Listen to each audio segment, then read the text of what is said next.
Act I. Scene I. Venice. A street. Enter Antonio, Salarino, and Salanio. Antonio. In truth, I know not why I am so sad. It wearies me.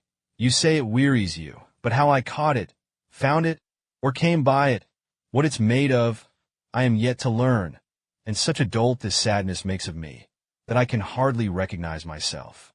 Salarino. Your mind is tossing on the ocean, thinking always of your ships at sea, so laden with the richness of the East that petty cargo ships all bow to them, like peasants bowing to a passing lord. Salanio. My dear old friend Antonio, if I had half of such a fleet, or half, the better part of my attention would be always with my ships till they come home. Salarino. I'd check the wind's direction every hour. Salanio.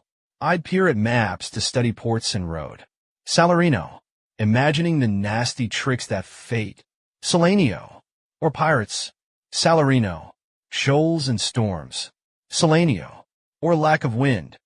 Salarino. My play on me. Salanio. And that would make me sad. Salarino. I go to church, an edifice of stone, and straightway I would think of dangerous rocks, which touching but my gentle vessel's side, would scatter all her spices on the stream. Salanio. Enrobe the roaring waters with my silks. Salarino.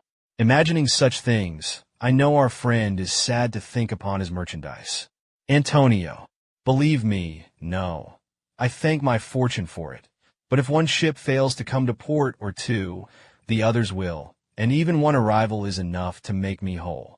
'Tis not my merchandise that makes me sad. Salarino. Why? Then you are in love. Antonio. Who? Me? I never had the taste for it, my friends. Dilute my house and fortune with a wife. Have children who can't wait for me to die, so they'll inherit everything I earned? My solitary state brings only joy. Salarino. Not in love neither? Then let us say you are sad, because you are not merry. And 'twere as easy for you to laugh and leap and say you are merry, because you are not sad. Salanio. Being sad saddens him. Salarino. No. This melancholy pleases him, and so it makes him glad inside to be so sad. Salanio. And when he notices that he is glad, he's disappointed to discover it, which makes him sad again, and on and on. Antonio. With friends like you, the saddest man must laugh. Enter Bassanio, Lorenzo, and Gratiano. Salanio. Here comes Bassanio, your noble kinsman. Salarino. Gratiano, and Lorenzo too. Salanio. Farewell, Antonio, my jolly friend. We leave you now with better company. Salarino, I would have stayed till I had made you merry, but lordly friends like these take precedence. Antonio. Lords and commons, we are Christians all. I take it your own business calls on you, and you embrace the occasion to depart. Salanio. Good morrow, my good lords. Bassanio. Good widows both. I've missed your wit. And now you take your leave as soon as I arrive. Salarino. We spend our wits on grim Antonio. Exeunt Salarino and Salanio. Lorenzo. My lord Bassanio, since you have found Antonio, we too will leave you. But at dinner time, I pray you, have in mind where we must meet. Bassanio. I will not fail you. Gratiano, you do look grim, Signor Antonio. And yet you prosper, and you have your health. I think he's traded faces with a beggar boy, who soon will starve, since no one gives a coin to smiles, even when they dress in rags, while this face makes me open up my purse. Bassanio. He sorrows from compassion for the world. Antonio. The world is but the world, Bassanio, a stage where every man must play a part, and mine a sad one. Gratiano. I would play the fool. Let mirth and laughter stretch my face, so oft that when I'm old, such wrinkles will be etched that I'll look cheery at my funeral. Why should a man, whose blood is warm within, sit like his grandsire cut in alabaster? I love thee, and it is my love that speaks. There are a sort of men whose visages are like a standing pond, without a ripple, ever silent, so they'll be esteemed as solemn, grave, and wise, as if to say, I know the secret. I am Sir Oracle, and when I finally speak, let no dog bark. But I believe they keep a face like stone because their brains are gravel in their heads. While you, Antonio, I know you're wise, And being generous, you ought to share, for silent thoughts have just as much effect as none at all. Your stony face inspires a wish to chisel some inscription here. Good fortune follows industry, perhaps, or never choose a trollop with the pox. We'd have a single thought from you at least. Bassanio. Afflict the man no more, Gratiano. Go. Gratiano. Come. Lorenzo. We have bored Bassanio. Lorenzo. I must be one of these silent wise men, for Gratiano never lets me speak. Gratiano. Keep me company but 2 more years, and you'll forget the sound of your own voice. Antonio. Farewell. You see, I do know how to speak. Gratiano. I'm so relieved, for silence is only commendable in a cow's tongue boiled and a maid not vendible. Exeunt Gratiano and Lorenzo. Antonio. Did that make any sense to you at all? Bassanio. Gratiano speaks an infinite deal of nothing, more than any man in all of Venice. His sensible thoughts are like 2 grains of wheat that someone hid in a silo full of chaff. You're bound to seek all day before you find them, and when you have them, they're not worth the search. Antonio. Bassanio, you promised you would tell, as soon as we might be alone together, who the lady is to whom you swore a secret pilgrimage. Begin with her name. Bassanio. I must begin with myself, Antonio. You cautioned me before I came of age to borrow nothing, pay my debts, and live so frugally that my estate would grow. But I, a fool, ignored your good advice and made a show with clothes and carriages, and now I have disabled my estate. I'm slowly paying back my creditors, dressing like a monk, walking afoot, gaming no games, eating plain food at home, except when Gratiano pays, and my estate will heal itself in 4 years' time. Your wise advice is all the wiser now, Antonio. Antonio, you learned your lesson young, and nothing lost. Bassanio. One loss, my friend, for which I can atone if I have lost the chance for happiness. Antonio. And so, we come at last to thy lady love. Bassanio. In Belmont is a lady richly left, and she is fair, and fairer than that word, of wondrous virtues. Sometimes from her eyes I did receive fair, speechless messages. Her name is Portia, and she owns my heart. Nor is the wide world ignorant of her worth, for the 4 winds blow in from every coast renowned suitors, for her sunny locks hang on her temples like a golden fleece, and many Jasons come in quest of her, great lords, with rich and lustrous gifts, and here I am with nothing but myself, less, myself minus all my debt. Oh, my Antonio, had I but the means to hold a rival place with one of them, then I believe she favors me enough to sweep the rest away, and give me joy. Antonio. And yet, without thy debt, thine own estate is bountiful enough that it would serve. Bassanio. Here's my hope, that, seeing how I'm changed, you'll lend enough for me to pay my debts. You'll have it back when Portia marries me, or if she loves me not, then year by year. Antonio. Thou knowest that all my fortunes are at sea. Neither have I money nor commodity to raise a present sum. Therefore go forth. Try what my credit can in Venice do. We'll wring it dry to furnish you for Portia. Go presently inquire, and so will I, where money is, and what I borrow now, I trust one can repay when my ships come in, and you I trust to pay me next in turn. Exeunt. Scene 2, Belmont.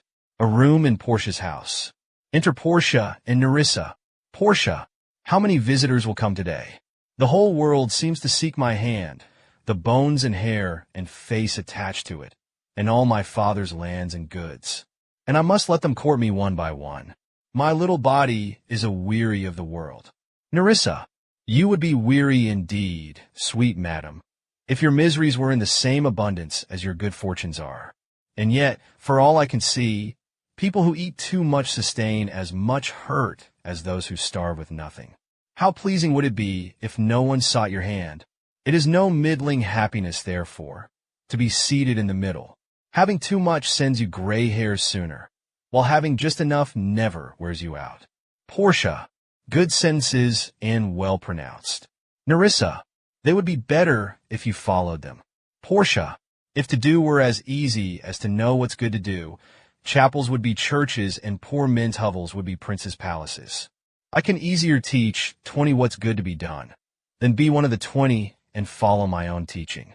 Nerissa, but mistress, once you choose a husband, Portia, how is it choosing, when I may neither accept whom I will nor refuse whom I dislike? Thus the desires of a living daughter are curbed by the will of a dead father. Is it not hard, Nerissa, that I cannot choose one nor refuse none? Nerissa, your father was ever virtuous, and holy men at their death have good inspirations. Portia, oh, yes, bestow your beloved daughter by lottery. Nerissa, it's not by chance or fate that you're bestowed. Your suitors choose among these chests of gold, of silver, and of lead, for one of them bestows your hand, as your loving father ordered.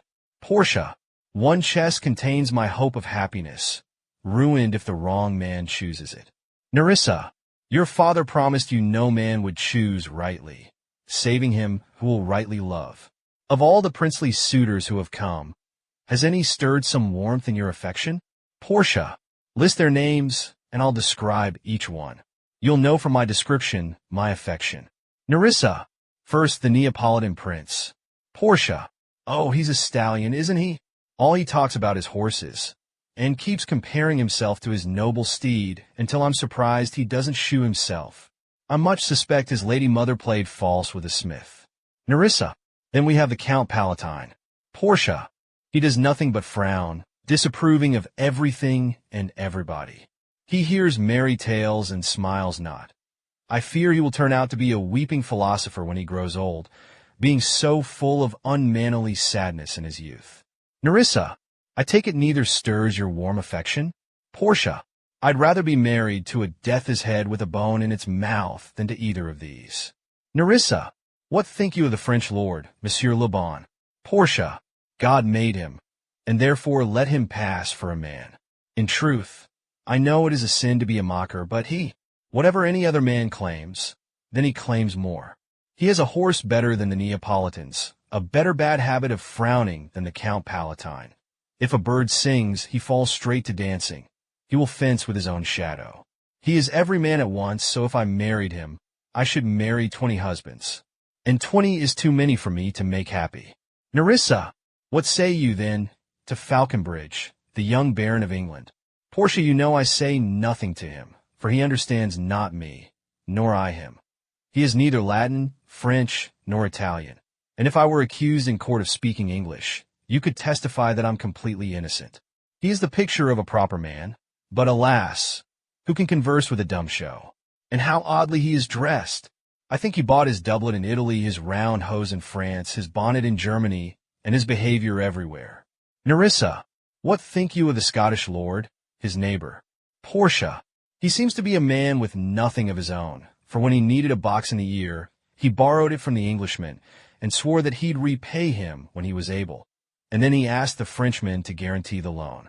Nerissa, how do you like the young German, the Duke of Saxony's nephew? Portia, very vilely in the morning when he is sober, and most vilely in the afternoon when he is drunk.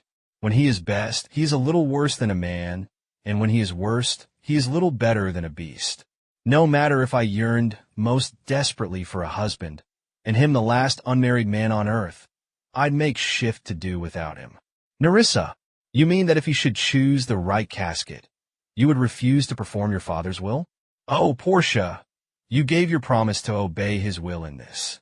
Portia, therefore, for fear of the worst, I pray thee, set a deep glass of wine on a wrong casket, for if the devil were inside, and that temptation outside, I know he would choose it. I will do anything, Nerissa, before I'll be married to a sponge. Nerissa, you need not fear, lady, having any of these lords, for they have told me their determination, which is to return to their home and trouble you no more with their wooing, unless you may be won by some other means than this game of caskets. Portia, if I live to be as old as rock, I will die as single as the moon unless my hand is won according to my father's will. I am glad this parcel of wooers are so reasonable as to go home without attempting the test, for there is not one among them, but I dote on his very absence. God speed them on their way.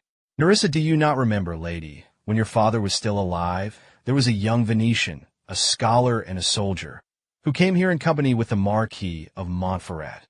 Portia. Yes, yes, Bassanio. I think that was his name. Nerissa. True, madam. He, of all the men that ever my foolish eyes looked upon, was best deserving of a fair lady.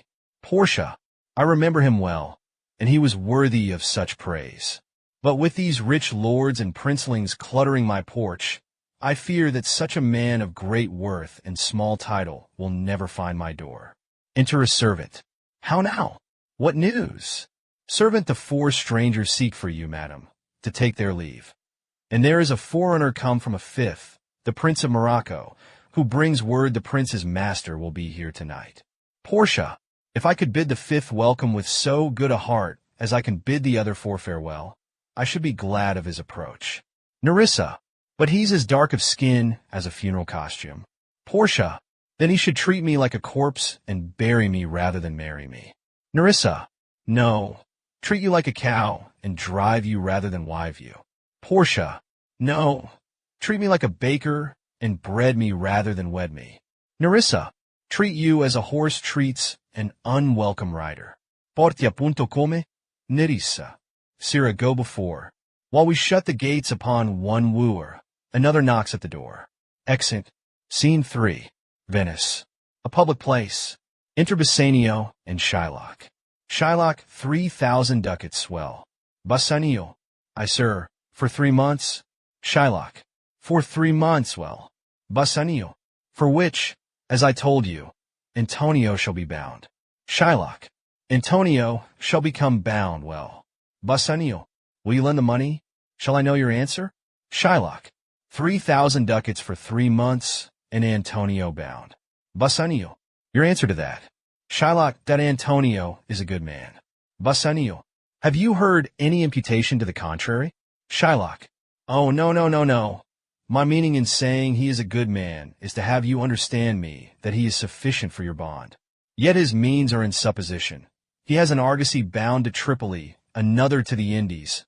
I understand, moreover, upon the Rialto, he has a 3rd at Mexico, a 4th for England, and other ventures he has squandered abroad.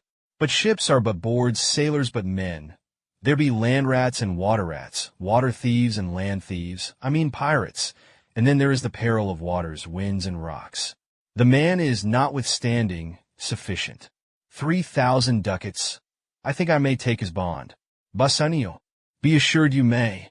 Shylock, so that I may be assured, may I speak with Antonio? Bassanio, if it please you to dine with us.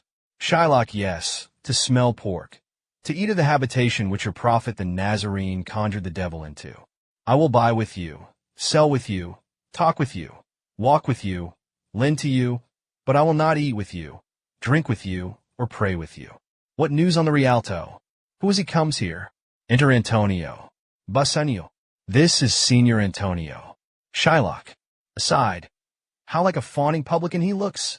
I hate him, as I hate all Christian blood, but more particularly him, because he lends out money gratis and brings down the rate of interest here with us in Venice. If I can catch his toe and make him trip, I will feed fat the ancient grudge I bear him. He hates our sacred nation, and he rails, even there where merchants most do congregate, on me, my bargains, and my well-won thrift, which he calls usury. Cursed be my tribe, if I forgive him. Bassanio, Shylock, do you hear? Shylock, I am debating of my present store, and by the near guess of my memory, I cannot instantly raise up the gross of full 3,000 ducats. What of that? Tubal, a wealthy Hebrew of my tribe, will furnish me. But soft, how many months do you desire? To Antonio, rest you fair, good Signor. It was your worship we were speaking of. Antonio, Shylock, although I neither lend nor borrow by taking nor by giving interest, yet to supply the ripe wants of my friend, I'll break my custom. Has he told you yet how much he needs? Shylock, 3,000 ducats. Antonio, and for 3 months. Shylock, I had forgot. 3 months, you told me so. Well then, your bond. And let me see. But hear you. Methought you said you neither lend nor borrow with a charge of interest. Antonio, charity forbids to profit from another's need. Shylock, when Jacob grazed his uncle Laban's sheep. Antonio, what of him? Did he take interest? Shylock. No, not take interest, not, as you would say, directly interest. Mark what Jacob did. He promised Laban he would tend his flocks. The payment Laban granted Jacob was that every year, when the newborn lambs were weaned, the dappled, spotted, striped, and pied were his. Laban thought the number would be few, but in the season when the rams and ewes were at the making of the next year's lambs, before their gaze young Jacob put up sticks that he had carven in his stripes and spots. The ewes conceived so many dappled lambs that Jacob had, in 7 years, a herd to rival Laban's own. Yet it was won by strict adherence to the terms agreed. This was a way to thrive, and he was blessed, and thrift is blessing if men steal it not. Antonio. Jacob labored hard. The sheep conceived by law of nature, and the hand of heaven chose how many dappled lambs should be, the opposite of sinful usury, by which a lender takes what he did not earn. Or is your gold and silver ewes and rams? Shylock. I cannot tell. I make it breed as fast, but note me, Signor. Antonio. Mark you this, Bassanio. The devil can cite scripture for his purpose. An evil soul producing holy witness is like a villain with a smiling cheek, a goodly apple rotten at the heart. Oh, what a goodly outside falsehood has. Shylock. 3,000 ducats, 'tis a good round sum. 3 months from 12. Then, let me see. The rate. Antonio. Well, Shylock, will you give the loan or not? Shylock. Signor Antonio, many a time and often the Rialto, you have lectured me about my lendings and my usury. Still have I borne it with a patient shrug, for patience is the badge of all our tribe. You call me unbeliever, cutthroat dog, and spit upon my Jewish gabardine, and all because I charge, as landlords do, for others to make use of what is mine.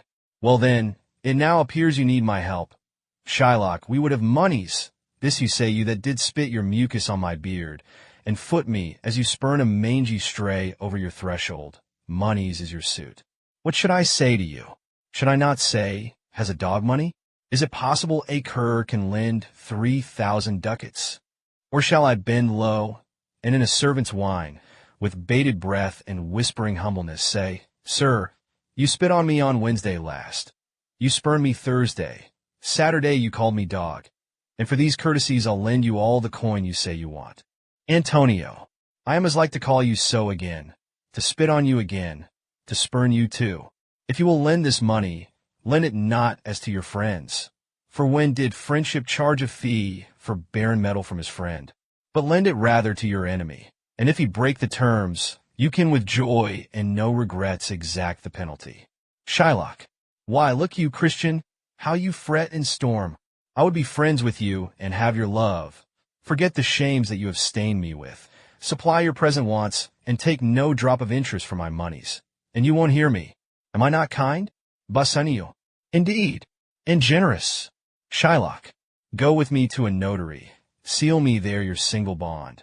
And in a merry sport, if you repay me not on such a day, in such a place, such sum or sums as are expressed in the note, then let the forfeit be an equal pound of your body's gentle flesh, to be cut off and by me taken from, whatever part of your body I may please.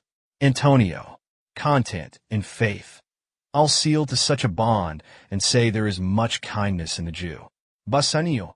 You shall not seal to such a bond for me. I'd rather do without, and face my loss. Antonio, why, fear not, man. I will not forfeit it. Within these 2 months, that's a month before this bond expires, I do expect return of thrice, 3 times the value of this bond. Bassanio. His merry penalty is not a jest. Shylock. O Father Abram, what these Christians are, whose own hard dealings teach them to suspect the thoughts of others. Pray you, tell me this. If he should break his day, what should I gain by the exaction of the forfeiture? A pound of man's flesh taken from a man is not so useful, profitable neither, as flesh of mutton, beef, or goat. I say, to buy his favor I extend this friendship, if he will take it so. If not, adieu, but never say that I refuse to lend.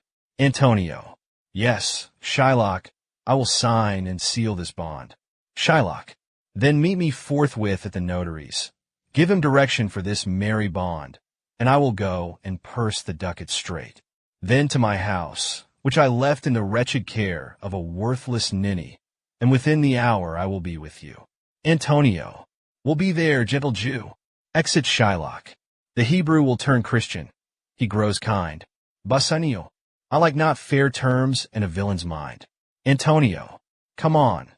In this there can be no dismay. My ships come home a month before the day. Exit. Act 2.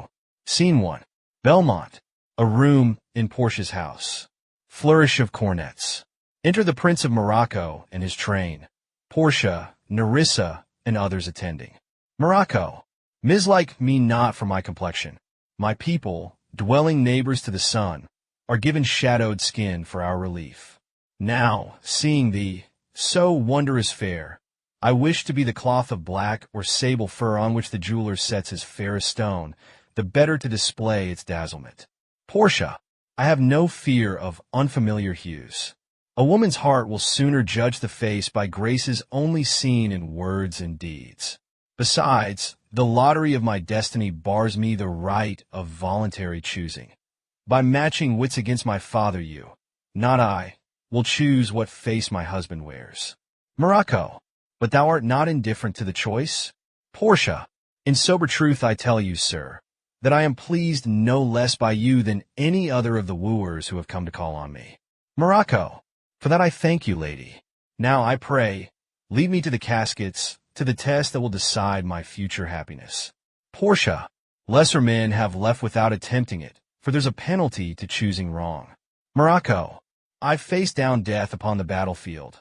I've plucked young sucking cubs from the mother bear. I've mocked the lion when he roars for prey. Am I a man to fear a choice of boxes? Portia, then swear, before you choose, if you choose wrong, you'll never speak of marriage to any lady. Morocco, no lady but yourself will do. I swear.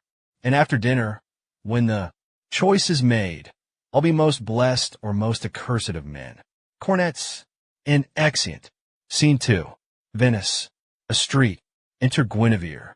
Guinevere, my conscience ought to be a Christian, like myself. But here I am, employed as servant to a Jew, and does my conscience tell me that I ought to run away? Oh no! A fiend is at my elbow, tempting me by saying, Guinevere, good Christian Guinevere, by all your work, for which you're scandalously paid, you help maintain the household of a miser Jew, and thereby make the world worse and yourself no richer.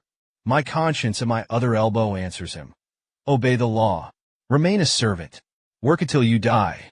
The fiend says, why did God bestow on you 2 legs if not for running? Why is night so very dark if not to cover your escape? Pick up and go. But inconvenient conscience says, in a screechy voice that sounds a little like my mother with a cold, no Gobbo ever ran away from work. Which isn't even true. My conscience is a liar. Father Gobbo ran away from work, and wife, and baby daughter too, which was my darling self. So now I say to my nagging conscience, where were you when father left us so impoverished that I was forced to sell my labor to a Jew who pays as little as he can, while squeezing out of me all the sweat my body manufactures in a day? But conscience is a talker, not a listener, and I, who have all kinds of excellent things to say, must listen to them all, both fiend and conscience, and Master Shylock most of all, the fiend of fiends. But wait, if Shylock is the devil, which he is, and the devil says to run away, then I am bound to do what the devil says, because he is my master. Go legs, run, scamper off like bunnies. It's no use. My conscience seems to own my legs. Enter old widow Gobbo, with a basket. Gobbo, missy, girl, tell me the way to the house of the Jew. Guinevere, aside, oh heavens, this is my half-blind mother herself. Since she has to push her face halfway into the soup to see if it's boiling or not. Of course, she doesn't know me. It's all her fault, you know, that I'm a servant here. If she hadn't married my father, worthless Arthur Gobbo, famous runner-away, abandoner of babies, I would have been not born, not poor, and therefore not here. Gobbo, wench, open your mouth. Tell me the way to the Jews. Guinevere, turn up on your right hand at the next turning, but at the next turning of all, on your left. Mary, at the very next turning, turn of no hand, but turn down indirectly to the Jew's house. Gobbo, Even if I had a pair of goodly eyes, I couldn't follow such directions. Listen, girl, have you ever heard of my daughter, Guinevere Gobbo? Guinevere, talk you of the fair and gentle Lady Guinevere? Aside, I tell her only what I ought to be, by nature. Gobbo, no lady, a poor man's daughter, a servant girl, like you, though I hope she's smarter and better at giving directions. Guinevere, Guinevere Gobbo, and you say her father's poor? Gobbo, in truth I cannot say. I know her mother's poor but honest, and made sure that she is too. Guinevere, aside, that cuts me deep, to praise her daughter's honesty as I stand here lying to her. I know, I'll cease to stand, and thereby show myself to be in truth a liar. Gobbo, you must be the laziest wench who ever lived. Get up and tell me where to find my Guinevere. Guinevere, if you seek the gracious, charming, educated lady Guinevere de Gobbo, do not look among the sweat-soaked kitchen wenches, madam. Gobbo, I tell you, she's no lady, she's a Gobbo, without a da. Guinevere, spell the lady's name with D, or G, or Z. It hardly matters, since the beauteous lady's dead. Gobbo, God forbid. The girl was my very staff of life, the only thing on earth I ever cared about. Guinevere, you lean on me like a staff right now, and know me not. Gobbo, alack the day, my daughter Guinevere, gone. At least she died an honest girl and a good worker. Guinevere, oh, there's an epitaph that's well worth dying for. Mother, don't you know me? Look closer. See? Gobbo, I know you. You're the lazy wench who gave me bad directions, lay in the street, and said my daughter's dead. Guinevere, well, if you don't believe your eyes, then trust your ears. Isn't this the voice of your daughter, Guinevere? Gobbo, it's a poor joke to lie to a blind old woman. Guinevere, aside, now do you hear it? That's the voice in which my conscience speaks. To Gobbo, mother, I'm done with jests. I'm telling you the truth. I'm your Guinevere, and not a lady after all. For proof of what I say, take hold of my hair. Gobbo, it never did any good to put a comb in this. You'd never get it out again with all its teeth, or else you'd tear a clump of hair and scalp away. My Guinevere, Guinevere, mother, Gobbo, how's it going with the Jew? I brought a present. He'll like you better when he sees it. Guinevere, you bring a dish of doves to him, and none for me? Gobbo, that I bought it with all the money you send home to me. Guinevere, he cuts my wages every time I break a pot. Gobbo, that's justice for you. You're clumsy, and I starve. Guinevere, oh mother, I didn't miss you a bit. Gobbo, and you're the disappointment you've always been. They embrace. Guinevere, mother, take me away from here. Take me home. Gobbo, the Jew paid off our debts in trade for your indenture. I can't take you home without the Jew's consent. Guinevere, another day of his railing at me, beating me, paying less than nothing, and working me too hard, and I'll be a Jew myself, for all the Christian parts will have worn away. Gobbo, the only hope that I can see is if I found a better master to buy your contract. Guinevere, here comes one now. Look how fat his servants are. Gobbo, you know that I can't see that far. Enter Bassanio with servants. Guinevere, then take my word, they're fat and well-rested and richly dressed, and all of them smiling. Bassanio, tell cook that supper's to be ready by 5 o'clock. See these letters are delivered, and invite Gratiano to come to my lodging to eat tonight. Now that my debts are paid, I can afford to take my honest turn as host again. Exit a servant. Guinevere, to him, mother, he's paid his debts. He can afford me. Gobbo, God bless your worship. Bassanio, why thank you, old mother. Do I know you? Gobbo, here's my daughter, sir, a poor girl. Guinevere, not just any poor girl, sir, but the rich Jew's maid, that keeps his house with hardly any servants else. Bassanio, oh yes, I think I might have heard him speak of you. Guinevere, and as my mother is about to specify, Gobbo, she has a great infection, sir, as one would say, to serve. Guinevere, indeed, the short and the long of it is, I serve the Jew, and have a desire, as my mother shall specify. Gobbo, her master and she, poor girl, saving your worship's reverence, do ill together. Not that my girl does ill, but the Jew. Guinevere, To be brief, the very truth is that the Jew my master, having done me wrong, as my mother shall fructify. Gobo, I have here a lovely dish of doves that I would bestow upon your worship, and my suit is Guinevere. In very brief, the suit is impertinent to myself, as your worship shall know by the word of this honest old woman, who being poor but honest and also old and poor, Bassanio, one speak for both. What do you want? Guinevere. To serve you, sir. Gobo. That is the very defect of the matter, sir. Bassanio. I know thee well. Thou hast obtained thy suit. Shylock thy master spoke with me this day, and from what he said I think he'd part with thee, and the cost of your indenture can't be much. To leave a rich man's service and come to me is not the best of trades. I fear you'll find, for I am not a wealthy gentleman. Guinevere. You have the grace of God, sir, and he has money, but never parts with none of it to me. Bassanio. Thou speakest well. Go, mother, with thy daughter. Take leave of thy old master, and inquire my lodging out. I'll make it right with Shylock. Guinevere. Oh, mother! Happy day, when you come to visit me. You talked him into my petition, and I'm free. Gobo. It was you, my talkative girl. I barely spoke a word. Guinevere. Well, fortune must be a woman, and a bonny wench, for she has served me well. Come along, mother. I'll take my leave of the Jew in the twinkling of an eye. Exeunt Guinevere and old Gobo. Bassanio. To a servant Shylock lent to meet my need, and now I take from him a servant he despises. If he treated servants well, he'd have their better service and their loyalty. Go home in haste and find a place for her. Servant. We'll make her welcome, sir, if she likes to work. Enter Gratiano. Gratiano. Where is your master? Servant. Yonder, sir, he walks. Exit servant. Gratiano. Signor Bassanio. Bassanio. Gratiano. Gratiano. I have a favor to ask. Bassanio. I grant it, friend. Gratiano. Do not deny me. I must go with you to Belmont. Bassanio. Why then you must. But hear me, Gratiano.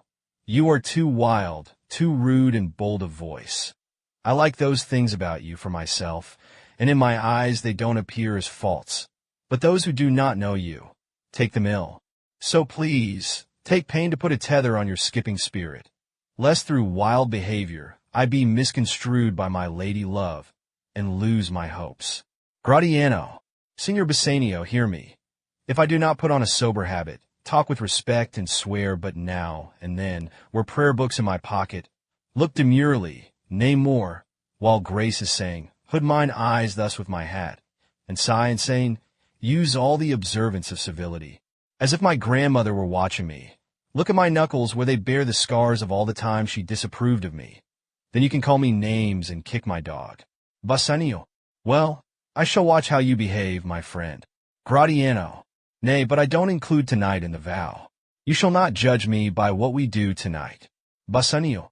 No, tonight I would entreat you to put on your boldest suit of mirth, for we have friends who come for merriment. But fare you well. I have some things to do before we dine. Gratiano. And I must to Lorenzo and the rest.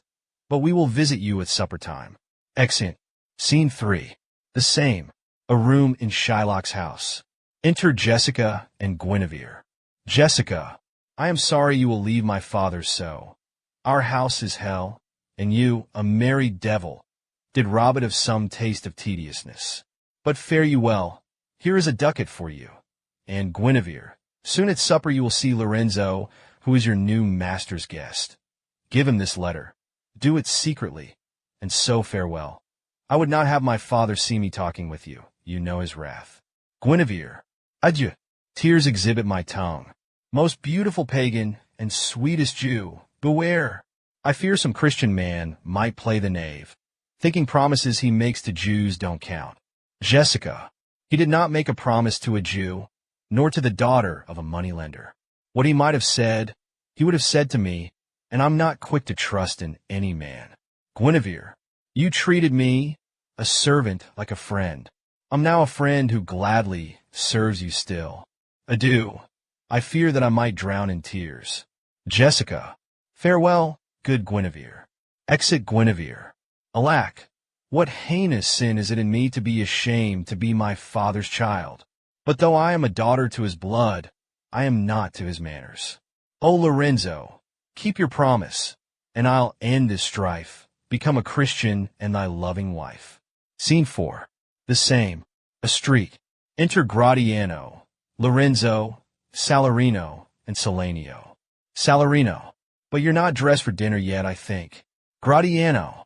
True, for I am only thinly clad, and since we eat Bassanio's food at last, I need to hide myself in thicker clothes. Salanio. Meaning that he means to glut himself. Gratiano. Nay, but to disguise myself as one who eats. Lorenzo. I'll take this narrow person home with me, disguise him in some vastly wider clothes, and meet you at Bassanio's welcoming door. Salarino. We have not spoke us yet of torchbearers. Salanio, because you know it will be dark by then. Gratiano. You know, that happened yesterday as well. Lorenzo. 'Tis now but 4. We have 2 hours to change. Enter Guinevere, with a letter. Friend Guinevere, what brings you here? Gratiano. A rhyme. Guinevere. A scrap I found that has a name upon it. Gratiano. But not mine. It's never mine, Lorenzo. Lorenzo. I know the hand. In faith, 'tis a fair hand. Gratiano. Do you compliment the writing or the writer? I think this hand has brought him news of love. Guinevere. By your leave, sir. Lorenzo. Whither goest thou? Guinevere. Marry, sir, to bid my old master the Jew to sup tonight with my new master the Christian. Lorenzo. Hold here. Take this. Tell gentle Jessica I will not fail her. Speak it privately. Guinevere. More privately than you have spoken here. Exit Guinevere. Lorenzo. Ladies, fear not. I'll bring torchbearers. We'll meet and walk together to the feast. Salarino. Then, like the younger ladies of the town, we'll hope for young Lorenzo at our doors. Exeunt Salarino and Salanio. Gratiano. Was that letter from fair Jessica? Lorenzo. I hardly need to tell, if you guess it all. Her letter has laid out the plans for me. How I shall take her from her father's house, what gold and jewels she is furnished with, what page's suit she has in readiness. Gratiano. Is this an honest wedding or a tryst? Lorenzo. Would I defile an angel? She will wed and be baptized before on the very day. If ever the Jew her father come to heaven, it will be because his daughter pled for him. Mortals see her beauty, angels her virtue. Gratiano. While you devil, you see both at once. Lorenzo. Come, go with me, peruse this as we walk. Fair Jessica shall be my torchbearer. Exit. Scene V. The same. Before Shylock's house. Enter Shylock and Guinevere. Shylock. Your trading masters then Bassanio for Shylock. You'll see the difference soon enough. Perhaps you thought my wages were too little? At least I pay them weekly and in full. Perhaps you thought the food I serve too plain? Bassanio serves too much, runs out, then nothing. Did I work you hard? Compared to him, I ask for little, since my needs are few, but he'll demand 1,000 luxuries. Where's Jessica? She's hiding, have no doubt. Jessica, you'll find Bassanio won't let you sleep and snore, and when you tear your clothes or break a pot, Jessica, you'll have a taste of Christian patience then. Why, Jessica, I say. Guinevere. Why, Jessica? Shylock. Who asked you to call for her? Who asked you to screech my daughter's name in such a raucous voice, as if she were the servant of a kitchen wench? Guinevere. Your worship always railed at me, because I never did a thing until you asked. Enter Jessica. Jessica. Did you call me? Father? What's your will? Shylock. I'm invited to a supper, Jessica. Here are my keys. I don't know why I'm going. They don't love my company, I know. My money's what they love. They flatter me. But yet I'll go and hate, to feed upon the prodigal Christian. Jessica, my girl, look to my house. For all I know, they plot to send some thief to rob me while I'm gone. Jessica, I'll guard your treasure like my own father. Guinevere, I beg you, sir, to come with me at once. My youthful master waits for your reproach.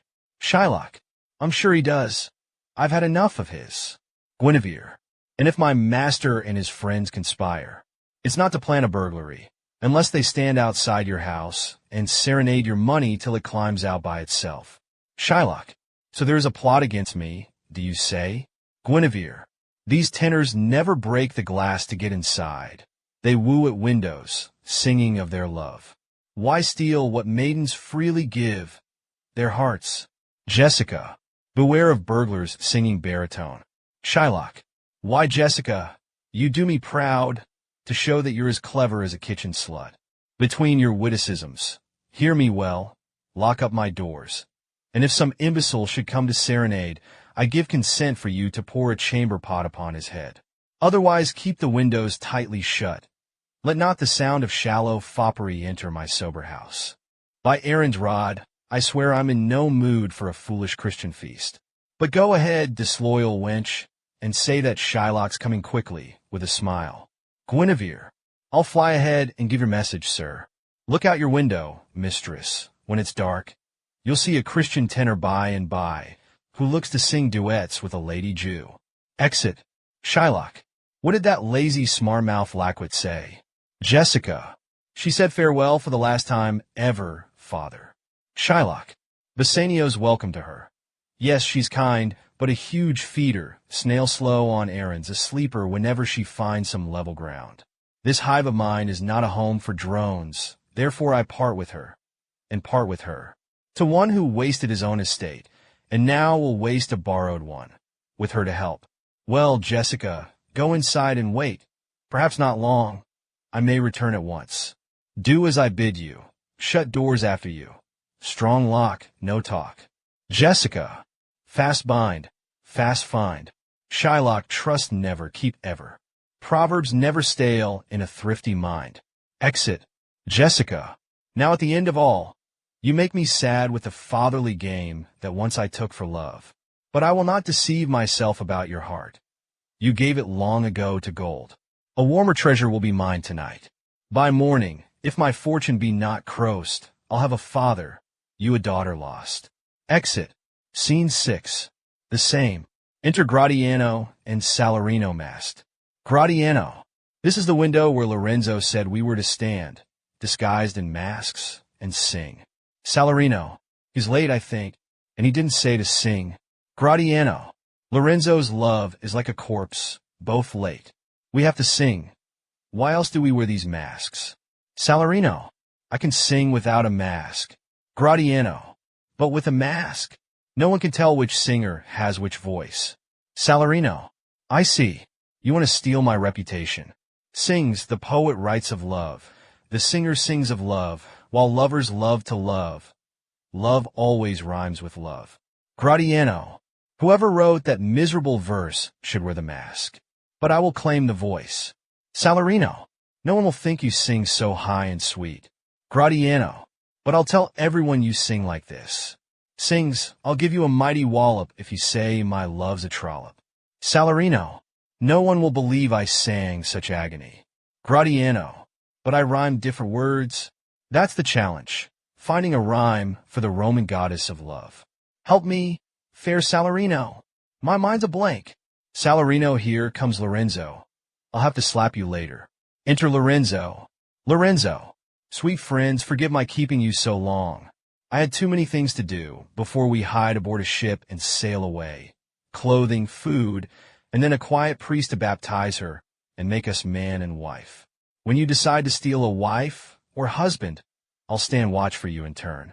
And now, this is the house of the Jew, my father-to-be, the maker and the keeper of my treasure.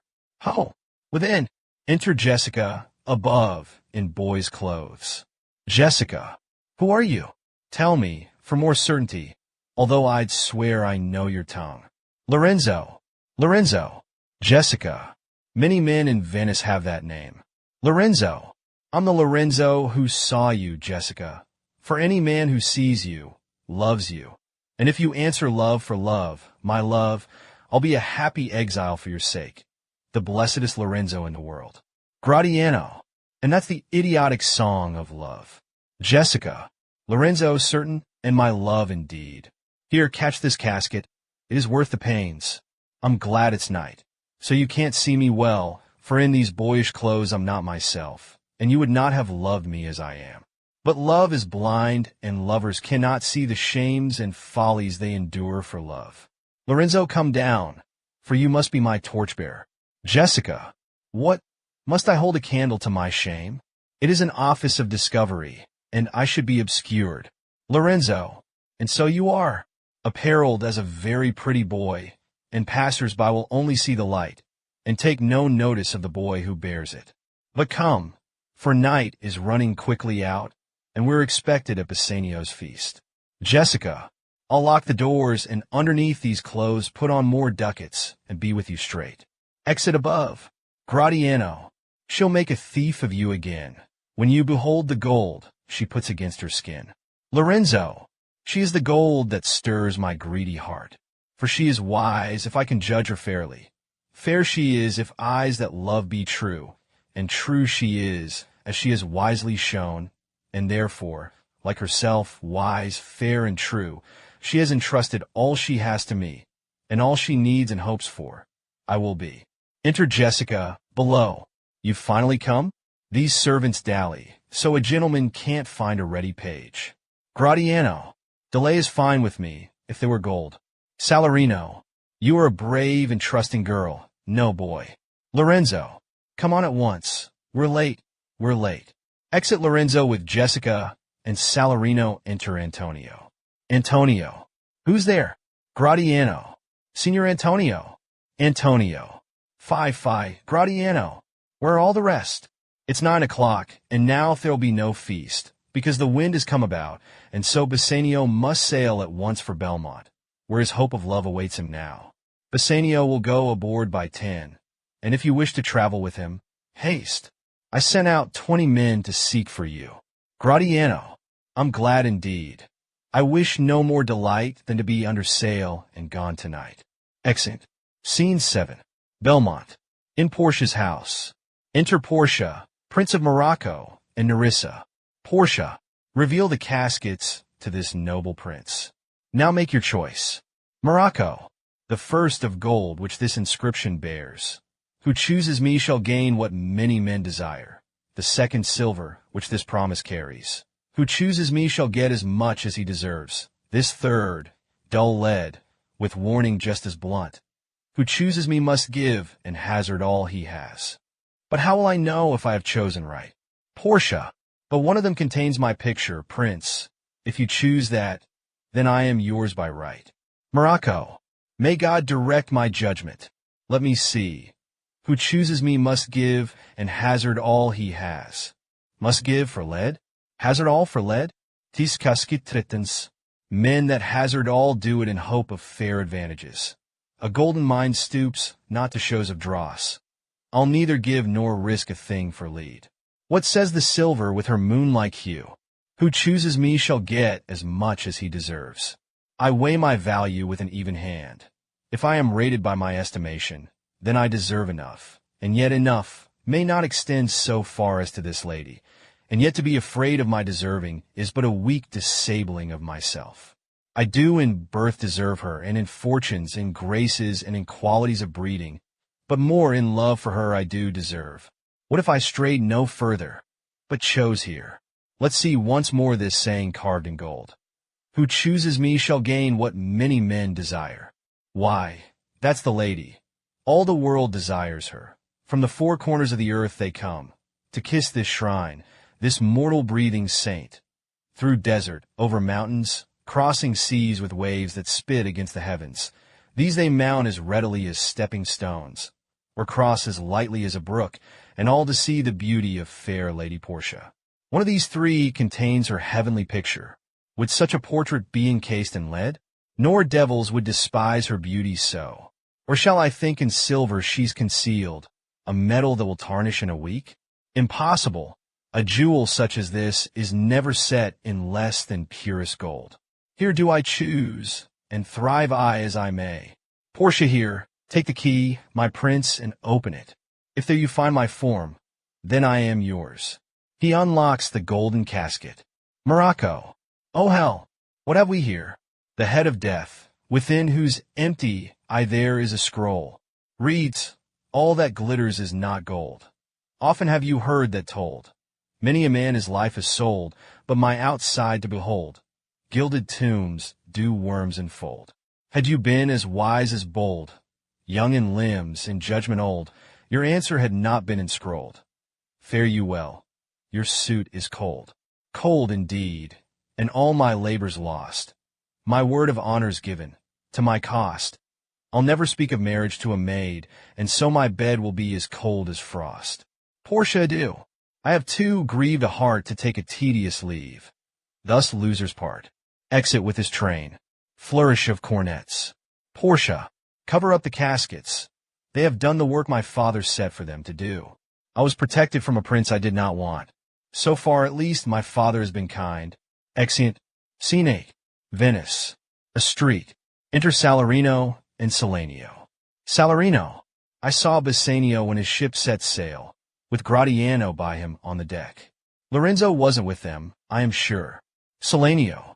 But Shylock thought he was, and called the Duke, who went with men to search Bassanio's ship. Salarino. They came too late.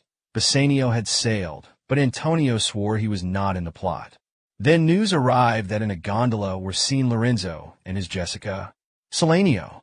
I never heard a passion so confused, so strange, outrageous, and so variable, as Shylock ranting through the streets. My daughter. Oh, my ducats. Oh, my daughter. Fled with a Christian. My ducats are turned Christian. Justice. The law. My ducats and my daughter. 2 bags of ducats stolen by my daughter. And jewels 2 stones, 2 rich and precious stones, stolen by the man who stole my daughter. Justice. Find the girl. Find her abductor. They have the stones upon them, and the ducats. Salarino. Why, all the boys in Venice follow him, crying, his stones, his daughter, and his ducats. Salanio. With Shylock raging, our Antonio had better pay his debt before the day. Salarino. Conversing with a Frenchman yesterday, I learned that in the stormy sea between the French and English, there was wrecked a ship, a vessel of our country, richly laden. I thought upon Antonio as he spoke. I wished in silence that it were not his. Salanio. You'd better tell Antonio what you heard. For news like this, displeasing as it is, a friend must tell, yet try to comfort him. Salarino. Antonio has no fear of loss, my friend. I saw Bassanio and Antonio part. Bassanio told him he would hurry back. Antonio answered, Do not so. Don't rush the course of love, my friend, but stay the very ripening of the time. But what about your bond to Shylock? Nay, let not the Jew distract you from your quest. Engage your thoughts on wooing, till you've won. His eyes were big with tears. He hugged the lad, and wrung Bassanio's hand with so much force I feared he'd keep the hand or cripple it. Salanio. What man has been more faithful to his friend than dear Antonio? Let's find him now. Tell him your news. Then step aside and pray that God be kind to such a worthy man. Exeunt. Scene 9. Belmont. A room in Portia's house. Enter Nerissa with a servant. Nerissa. Quick, quick, uncover the caskets right away. The Prince of Aragon has taken the oath, and in a moment he'll be here to choose. Enter Prince of Aragon and Portia. Portia. Behold, there stand the caskets, noble prince. Select the one wherein I am contained. At once our wedding will be solemnized. But if you fail without more speech, my lord, you must be gone from here without delay. Aragon. 3 oaths in one, and I will keep them all. First, never to reveal to any one which casket that I chose. Next, if I fail to win your hand, then never in my life to woo a maid in way of marriage. Lastly, if I fail, to go away at once. Portia. To these injunctions every one must swear who comes to gamble for this worthless prize. Aragon. May God bestow good fortune now to me and my heart's hope, gold, silver, and base lead. Who chooses me must give and hazard all he has. You shall look fairer ere I give or hazard. Who chooses me shall gain what many men desire. That many men may be disparagement of the foolish multitude, who choose by show, not guessing the deeper value of a thing. I will not choose what many men desire, to rank me with the barbarous multitudes. Why, then to thee, thou silver treasure house, who chooses me shall get as much as he deserves. Too often in this world are honors given where no merit shows, but only birth or wealth or favor, while the thoughts and deeds are only common selfishness, or spite, or envy, greed, or rage. But I have lived with constant effort, so to speak, an act that none will think my title undeserved. Oh, that estates, degrees, and offices were not derived corruptly, and that clear honor were purchased by the merit of the wearer. How many then should bow who now are bowed to? How many be commanded that command? Unknown noble hearts would be discovered from the chaff and ruin of the times, to be new-varnished. Well, I've made my choice. Who chooses me shall get as much as he deserves. I will assume desert. Give me a key for this, and instantly unlock my fortunes here. He opens the silver casket. Portia, too long a pause. What have you found inside? Aragon. Behold, the portrait of a blinking idiot. How much unlike is this to Portia? How much unlike my hopes and my deservings? Who chooses me shall have as much as he deserves. Did I deserve no more than a fool's head? Is that my prize? Are my deserts no better? Portia, since no one knew which casket you would choose, no insult to your merit was intended. Aragon, then I will read the message written here. Read, some there be that shadows kiss. Such have but a shadow's bliss. There be fools alive, I wis, silvered over, and so was this. Take what wife you will to bed, this will ever be your head. So be gone, you are sped. Still more the fool shall I appear by the time I linger here. With one fool's head I came to woo, but now I go away with two. I blame you not for what another wrote. Sweet Portia, I will keep my oath and leave. Now patiently I bear this injury, to show I merit more than I received. Exit Aragon. Portia, thus has the candle singed the moth. Oh, these deliberate fools, when they do choose, they have the wisdom by their wit to lose. Nerissa, the ancient saying is no heresy, hanging and wiving goes by destiny. Portia, now cover up, I pray, these wise protectors. Enter a servant. Servant, where's my lady? Portia, here. Woe, my lord. Servant, madam, there is alighted at your gate a young Venetian, namely Gratiano, who tells of the approaching of his friend, from whom he brings you light and heavy greetings, light and airy words of admiration, heavy gifts of urns and statuary, rings and necklaces with jewels like an avalanche of colored dazzlement. Nerissa, colored dazzlement? Who thought of that? Servant, the messenger suggested all the words. He is an elegant ambassador of love. Nerissa, his words again, to thus describe himself? Servant, a day in April never came so sweet, to show how rich a summer was at hand, as this bright peacock comes before his lord. Portia, no more, I pray thee.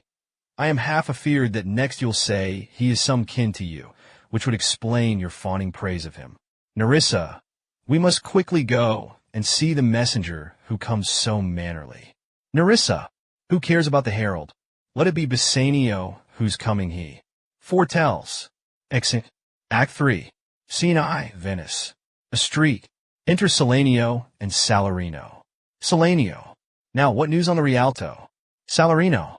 A second vessel of Antonio's is lost, or so my lady rumor says. Salanio. I do believe that Lady Rumor is as lying a gossip as ever made her neighbors think she wept for the death of a third husband. Yet I fear that good and kind Antonio cannot by goodness tame the ravening sea. Salarino, I pray it be the last of all his losses. Salanio, let me say a quick amen before the devil hears your prayer and crosses it. For here he comes in the likeness of a Jew. Enter Shylock. Salarino, how now, Shylock? What news among the merchants? Shylock, none so well as you two gossips of my daughter's flight. Salarino, I, for my part, knew the fairy tailor that made her wings so she could fly away. Salanio, you knew the bird was old enough to fly. Could you not guess that she would leave the nest? Shylock, the girl is surely damned for it. Salanio, no doubt. Aside, but wait, can one be damned for leaving hell? Shylock, my own accursed flesh and blood to rebel. Salanio, fie upon your flesh and blood, old man. Rebels it after all these many years? Shylock, I say, my daughter is my flesh and blood. Salarino, thy flesh and hers are differenter by far than black obsidian and ivory. Between thy bloods there is more difference than between dark ale and brandy wine. But tell us, you might know the truth of it. Has Antonio had a loss at sea or no? Shylock, there again I trusted and have lost. A bankrupt now, who dares not show his face among the merchants. Antonio, a beggar who used to come so smug to the Rialto, let him look to his bond. He was wont to call me usurer. Let him look to his bond. He was wont to lend money for a Christian courtesy. Let him look to his bond. Salarino, I'm sure that if he forfeits, you will not demand his flesh. What's that good for? Shylock, to bait fish with. If it feeds nothing else, it will feed my revenge. He has disgraced me and hindered me 500,000, laughed at my losses, mocked at my gains, scorned my nation, thwarted my bargains, cooled my friends, heated mine enemies. And what's his reason? I am a Jew. Has not a Jew eyes? Has not a Jew hands, organs, dimensions, senses, affections, passions? Fed with the same food, hurt with the same weapons, subject to the same diseases, healed by the same means, warmed and cooled by the same summer and winter, as a Christian is? If you prick us, do we not bleed? If you tickle us, do we not laugh? If you poison us, do we not die? And if you wrong us, shall we not revenge? If we are like you in the rest, we will resemble you in that. If a Jew wrongs a Christian, what does the Christian seek? Revenge. So, if a Christian wrongs a Jew, what should his sufferance be, by Christian example? Why, revenge. The villainy you teach me, I will execute, and it shall go hard, but I will better the instruction. Enter a servant. Servant, lady widows, my master Antonio is at his house and desires to speak with you. Salarino, we have been up and down in search of him. Enter Tubal. Salanio, here's another of the tribe. A third could not be matched, unless the devil himself were circumcised and turned into a Jew. Exeunt Salanio, Salarino, and servant. Shylock, how now, Tubal? What news from Genoa? Have you found my daughter? Tubal, often I came, where I did hear of her, but cannot find her. Shylock, why there. A diamond gone, cost me 2,000 ducats in Frankfurt. I would my daughter were dead at my foot, and the jewels in her ear, which she rehearsed at my foot, and the ducats in her coffin, and I know not what's been spent in the search. Loss upon loss. The thief gone with so much, and so much more to find the thief, and no satisfaction, no revenge. No luck stirring but what lights on my shoulders. No sighs but of my breathing. No tears but of my shedding. Tubal, well, other men have a luck too. Antonio, as I heard in Genoa. Shylock, what? A luck. Tubal and Argosy cast ashore, coming from Tripoli. Shylock, I thank God. Is it true? Tubal, I spoke with sailors who escaped the wreck. Shylock, I thank thee, good Tubal. Good news. Ha! Where? In Genoa? Tubal, in Genoa, your daughter spent, I heard, 40 ducats in a single night. Shylock, you stick a dagger in me. I'll never see my gold again. 40 ducats at a sitting. 40 ducats. Tubal, several of Antonio's creditors were in my company to Venice, and they swear he cannot choose but break. Shylock, I'll plague him. I'll torture him. I'm glad of it. Tubal, one of them showed me a ring your daughter gave in trade for a monkey. Shylock, out upon her. She already had her monkey. Tubal, meaning the Christian, meaning Lorenzo. Ha! Shylock, that ring, it was my turquoise. It was a gift from Leo when I was a bachelor. I wouldn't have given it for all the monkeys in the world. I am in agony. Tubal, Antonio is certainly undone. Shylock, that's true. That's very true. Go, Tubal, find an officer and pay his fee. He'll hold Antonio a fortnight before the day. I'll have his heart if Antonio forfeits. He can't be allowed to travel out of Venice. Go, Tubal, and meet me at our synagogue. Go, good Tubal, at our synagogue, Tubal. Exeunt. Scene 2. Belmont. A room in Portia's house. Enter Bassanio, Portia, Gratiano, Nerissa, and attendants. Portia, I pray you, Pause a day or two before you take your chance. For if your choice is wrong, I lose your company. Something in me says, you know it is not love, that I don't wish to lose you yet. I don't imagine hate displays itself in such a wishful way. But lest you should not understand me well, I would detain you here some month or two before you venture for me. I could teach you how to choose aright, but I would be forsworn, and that I'll never do. So you might miss and lose me, which would make me wish a sin, that I had been forsworn. I blame your eyes. They looked at me and so divided me. One half of me is yours, the other half is yours. Mine own I was about to say, but still the half that's mine is also yours, and so all yours. We live in wretched times, with bars between true owners and their rights. And so, though yours not yours, prove it so, let fortune go to hell for it, not I. I talk too much, but only to delay, to eke the time, and draw it out in length, to keep you from the choosing. Bassanio, let me choose, for as I am, I live upon the rack. Portia upon the rack, Bassanio. Then confess what treason you have mingled with your love. Bassanio, I'll take an oath to leave you if I lose, but I have also sworn to never leave. The first, my only chance of winning you, but 2 in 3 of seeing you no more. The second keeps you ever in my eyes, but out of reach. Which oath shall I betray? To leap into the fire, perhaps to burn, or stay here in the snow, and surely freeze? Portia, these words are spoken from the rack. You said, where tortured men confess to anything. Bassanio, promise me life, and I'll confess the truth. Portia, well then confess and live. Bassanio, confess and love. Oh, happy torment, when my torturer provides me answers for deliverance. But let me to my fortune and the caskets.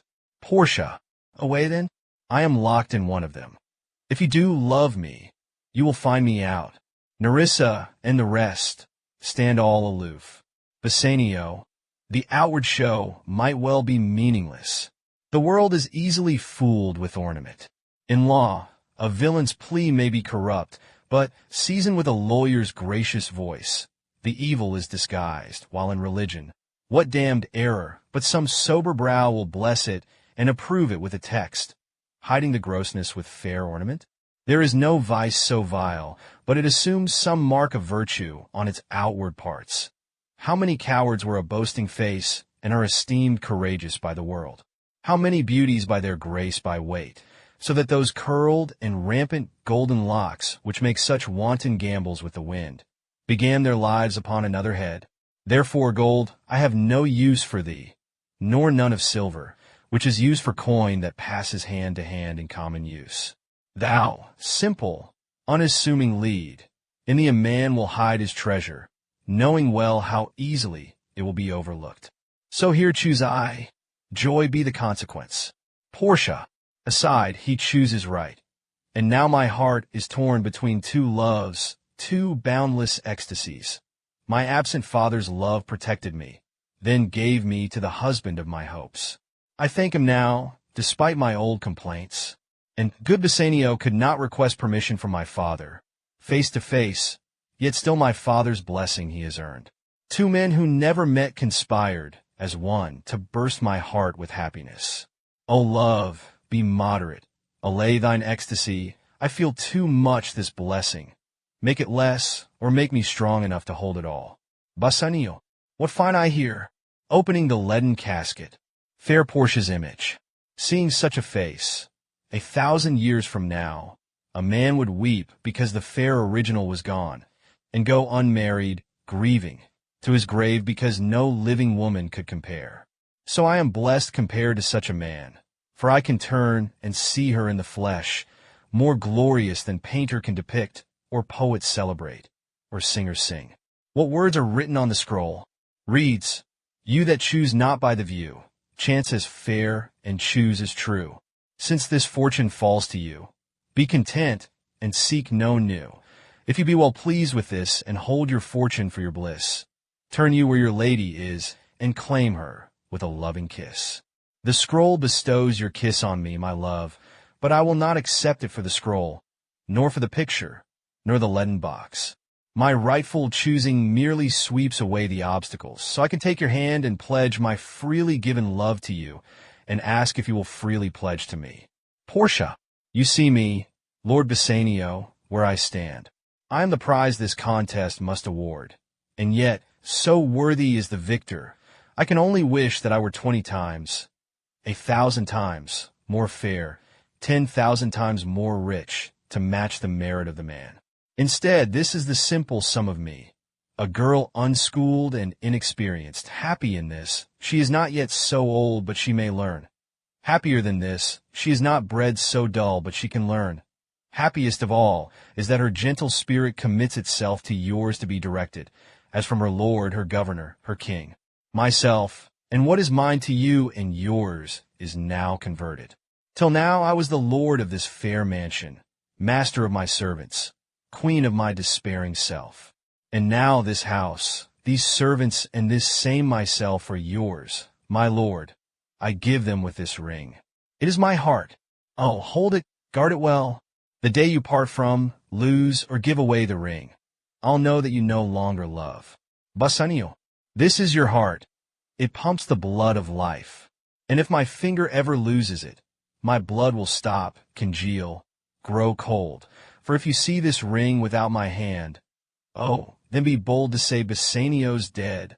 Nerissa, my lord and lady, it is now our time, who have stood by and seen our wishes prosper, to cry, good joy, my lord and lady. Gratiano, my lord Bassanio, and my gentle lady, I wish you all the joy that you can wish. But will you also wish some joy for me? For on the day you solemnize your vows, I long to make myself a husband too. Bassanio, with all my heart, if you can get a wife. Gratiano, I thank your lordship. You have got me one. My eyes, my lord, can look as swift as yours. You saw the mistress, I beheld the maid.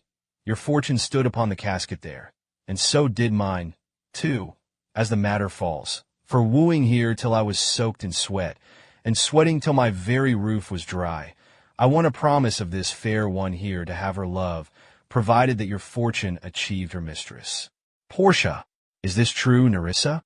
Nerissa, madam, I confess I was distracted by the antics of this prancing Cupid, who has stabbed me to the heart with laughter. Now I can't imagine losing him. Bassanio, and do you, Gratiano, mean good faith? Gratiano, you know I never pledge my word in jest. Bassanio, our feast shall be much honored in your marriage. Gratiano, 1,000 ducats says our boy comes first. Nerissa, and what if we should have a little girl? Gratiano, I hope she looks like you. No ducats then, but joy for first or second, boy or girl. But who comes here? Lorenzo and his bride, the former infidel, now Christian beauty. Why do they travel with Saurio, my friend from school days back in Venice? Enter Lorenzo, Jessica, and Salerio, a messenger from Venice. Bassanio, Lorenzo and Saurio, welcome. Wait, there is no marriage yet. I'm not the master here. Sweet Portia, by your leave, I'll bid my friends and countrymen come in. Portia, they are entirely welcome here, my lord. Lorenzo, I never planned to meet you here, my friend. But meeting with Saurio, by the way, he did entreat me, past all saying nay, to come with him along. Salerio, I did, my lord, and I have reason for it. Signor Antonio sends you this. Gives Bassanio a letter. Bassanio, before I open it, I pray you, tell me how my friend is doing. Salerio, not sick, my lord, unless it be in mind, nor well, unless in mind. His letter there will show you his estate. Gratiano, Nerissa, can you find refreshment for fair Lady Jessica? Jessica, my needs are few, for I have lived these weeks on happiness. Nerissa got a slender diet, but a filling one. Gratiano, and you, Saurio, can carry news for dear Antonio when you return. 2 Jasons here have won their golden fleece. Salerio, I would that you had won the fleece he lost. Portia, I fear what's written in that letter. See? It steals the color from Bassanio's cheek. Some dear friend dead. Else nothing in the world could turn so much the constitution of any healthy man. What? Worse and worse. With leave, Bassanio, I am half yourself, and I must freely have the half of anything that this grim paper brings you. Bassanio. O sweet Portia, here are a few of the unpleasantest words that ever blotted paper. Gentle lady, when I did first impart my love to you, I freely told you that I was a gentleman by blood alone, and not by any wealth. I told the truth, to rate myself at nothing. Yet I played the braggart, for my estate is even less than that. My friend Antonio paid my debts for me, so I could come to you with gifts and wearing more than rags. But lacking ready cash, he borrowed, too, depending on his ships to make return. I begged him not to make the pact he signed, for he has borrowed from the devil's nephew, and if he forfeits, it will cost his life. This paper is the body of my friend, and every word in it a gaping wound, issuing lifeblood. But is it true, Sailrio? Have all his ventures failed? What? Not one hit. From Tripoli, from Mexico and England, from Lisbon, Barbary and India, won't any of his ships return to port? Salerio. Not one, my lord. Besides, the Jew declares that even if he brought the money now, the Jew would not accept. The day has passed. I never knew a creature in the shape of man so keen and greedy to destroy another. Shylock plies the Duke both day and night, demanding justice. 20 merchants and the Duke himself have all entreated him, but none can turn him from his bloody bond. Jessica. I've heard him swear to Tubal many times that he would rather have Antonio's flesh than 20 times the value of the loan. I know, my lord, if law, authority, or power do not block his will, it will go hard with poor Antonio. Portia. What law in Venice kills a man for debt? Salerio, the bond was freely signed by both, and now the law of Venice must exact the terms. Portia. And this Antonio's your beloved friend. Bassanio. The dearest friend to me, the kindest man, my guide and benefactor, one in whom the ancient Roman honor more appears than any that draws breath in Italy. Portia. How much does he owe the Jew? Bassanio. 3,000 ducats, and all of it for me. Portia. No more than that. Pay him 6,000 and deface the bond. Double 6,000, and then treble that before a friend of this description shall lose a hair through Bassanio's fault. First go with me to church and call me wife, and then away to Venice to your friend. For never shall you lie by Portia's side with an unquiet soul. You shall have gold to pay the petty debt 20 times over. When it is paid, bring your true friend along. My maid Nerissa and myself meantime will live as maids and widows. Come away, for you shall leave upon your wedding day. Bid your friends welcome, show a merry cheer. Since you are dear bought, I will love you dear. But let me hear the letter of your friend. Bassanio. Reads, sweet Bassanio, my ships have all miscarried, my creditors grow cruel.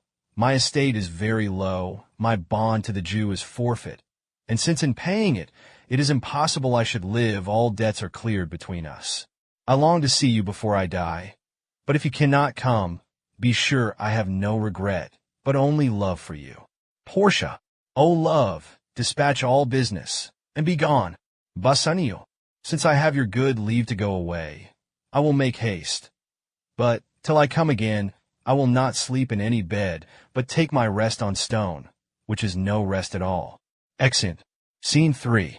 Venice. A street. Enter Shylock, Salarino, Antonio, and Jailer. Shylock. Jailer, look to him. Tell not me of mercy. This is the fool that lent out money gratis. Jailer, look to him. Antonio. Hear me yet, good Shylock. Shylock. I'll have my bond. Speak not against my bond. I have sworn an oath that I will have my bond. You called me dog before you had a cause. But since I am a dog, beware my fangs. The Duke shall grant me justice. I do wonder, Jailer, that you walk the streets with bankrupts. Antonio. I pray thee, Shylock, let me speak a word. Shylock. I'll have my bond. I will not hear thee speak. I'll have my bond, and therefore speak no more. I'll not be made a soft and dull-eyed fool, to shake the head, relent and sigh, and yield. To Christian intercessors. Follow not. I'll have no speaking. I will have my bond. Exit Salarino. It is the most impenetrable cur that ever kept with men. Antonio. Let him alone. I'll follow him no more with bootless pleas. He seeks my life. His reason, well, I know. I've rescued many debtors from his hands by lending them the price they owed to him, preventing him from their collateral. Therefore he hates me. Salarino, I am sure the Duke will never grant this forfeiture to hold.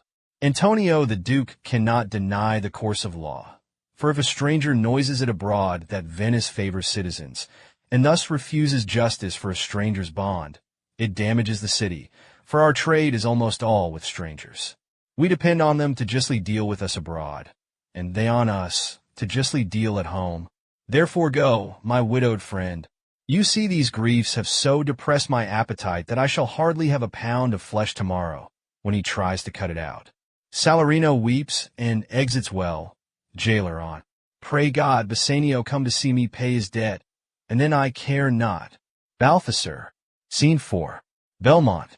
A room in Portia's house. Enter Portia, Nerissa, Lorenzo, Jessica, and Lorenzo. Madam, I have watched with admiration how you bear the absence of your lord.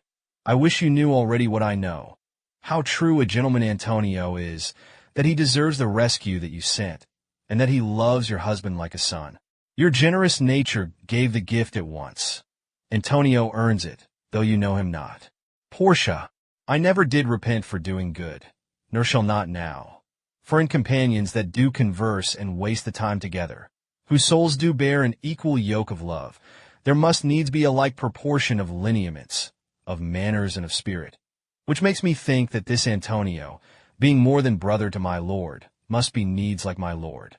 If it be so, how little is the cost I have bestowed in offering to ransom him who is the nearest man on earth to the man I love. This comes too near the praising of myself. Therefore no more of it. Here other things. Lorenzo, I commit into your hands the husbandry and manage of my house until my lord's return. For mine own part, I have toward heaven breathed a secret vow to live in prayer and contemplation, only attended by Nerissa here, until her husband and my lord return. There is a monastery 2 miles off, and there will we abide. I do desire you not to deny this imposition, the which my love and some necessity now lays upon you. Lorenzo, madam, with all my heart, I shall obey you in all fair commands. Portia, my people do already know my mind, and will acknowledge you and Jessica in place of Lord Bassanio and myself. And so farewell, till we shall meet again. Lorenzo, fair thoughts and happy hours attend on you. Jessica, I wish your ladyship all heart's content. Portia, I thank you for your wish, and am well pleased to wish it back on you. Fare you well, Jessica. Exeunt Jessica and Lorenzo. Now, Balthasar, my faithful messenger, take this letter straight to Padua, and find my cousin, Dr. Bellerio. When he has read the letter, he will give you notes and books and garments. Speed them on to the common ferry that trades with Venice. I'll be there before you to receive them. Waste no time on words. Oh, Balthasar, my husband's happiness depends on you.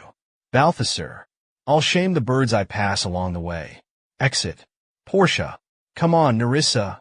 I have work in hand that you don't know of yet. We'll see our men before they think of us. Nerissa, shall they see us? Portia, they shall, Nerissa, but they will not know us. They will see us as 2 learned men, but young and beardless, barely out of school. I'll prove the prettier fellow of the 2, and wear my dagger with a braver grace, and speak between the change of man and boy with a reed voice, and turn 2 mincing steps into a manly stride, and speak of fights, like a fine bragging youth, and tell quaint lies, how honorable ladies sought my love, which I denying, they fell sick and died. Then I'll repent, and wish I had not killed them, and 20 of these puny lies I'll tell, that men will know I'm one of them. I've seen 1,000 raw tricks of these bragging jacks, which now I'll play myself in fair return. Nerissa, you mean we'll get inside men's clothing? Portia, be glad your careless question wasn't heard by any lewd interpreter. Nerissa, come, and I will tell you all my plans inside my coach, which waits at the park gate. Now let us haste away, the road is long, and we must measure 20 miles today. Scene V. The same. A garden. Enter Guinevere and Jessica. Guinevere, my master left me behind, but that's all right with me. because he leaves me here to serve my old mistress. Since you're a new-fledged Christian, I will try to explain the doctrine to you. Look you, the sins of the father are to be laid upon the children. Therefore, I fear for you. I was always plain with you, and so now I speak my agitation of the matter. Therefore be of good cheer, for truly I think you are damned. There is but one hope in it that can do you any good, and that is but a kind of bastard hope neither. Jessica, and what hope is that? I pray thee. Guinevere, you may partly hope that your father got you not, that you are not the Jew's daughter. Jessica, that were a kind of bastard hope, indeed. So the sins of my mother should be visited upon me. Guinevere, truly then I fear you are damned both by father and mother. Thus when I shun the frying pan, your father, I fall into the fire, your mother. Well, you are gone both ways. Jessica, I shall be saved by my husband. He has made me a Christian. Guinevere, I don't think that was a good idea. We had enough Christians before, as many as could live decently, one beside another. This making new Christians will raise the price of hogs. If we all turn to be pork eaters, soon we won't be able to buy hot sizzling bacon for any money. Enter Lorenzo. Jessica, well, Guinevere, I'll tell my husband what you say. Here he comes now. My lord, Guinevere is teaching Christian doctrine. Lorenzo, who knew she ever stayed awake in church? Jessica, Guinevere tells me flatly, there is no mercy for me in heaven, because I am a Jew's daughter. And she says you are no good member of the Commonwealth, for in converting Jews to Christians, you raise the price of pork. Lorenzo, she uses logic, so wisely you'd think she went to the university. Soon she'll have debates and read books, and utter platitudes for clerks to copy down and drink too much beer. Guinevere, I've already got to the end of your list, my lord. Lorenzo, go in, missy. Bid them prepare for dinner. Guinevere, that's already done, sir. They have stomachs. Lorenzo, what a wit-snapper are you. Then bid them prepare dinner. Guinevere, that was done by the cooks. Lorenzo, yet more quarreling over words. Must you show the whole wealth of your wit in an instant? I pray you, understand a plain man in his plain meaning. Go to the other servants, bid them cover the table, serve the food, and we will come into dinner. Guinevere, I guess your real meaning. We will come into the table, cover the food, and all of us serve you. Exit. Lorenzo, the fool has planted in her memory an army of good words, and marches them back and forth to no good purpose. And now, good sweet, say your opinion. How do you like our friend Bassanio's wife? Jessica, past all expressing.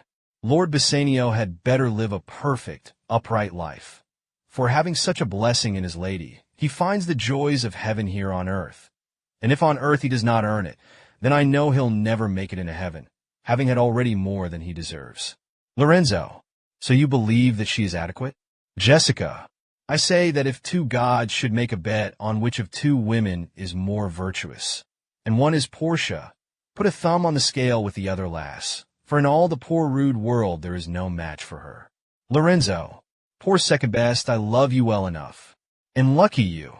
In me you have such a husband as she is a wife. Jessica, nay, but ask my opinion too of that. Lorenzo, I will anon.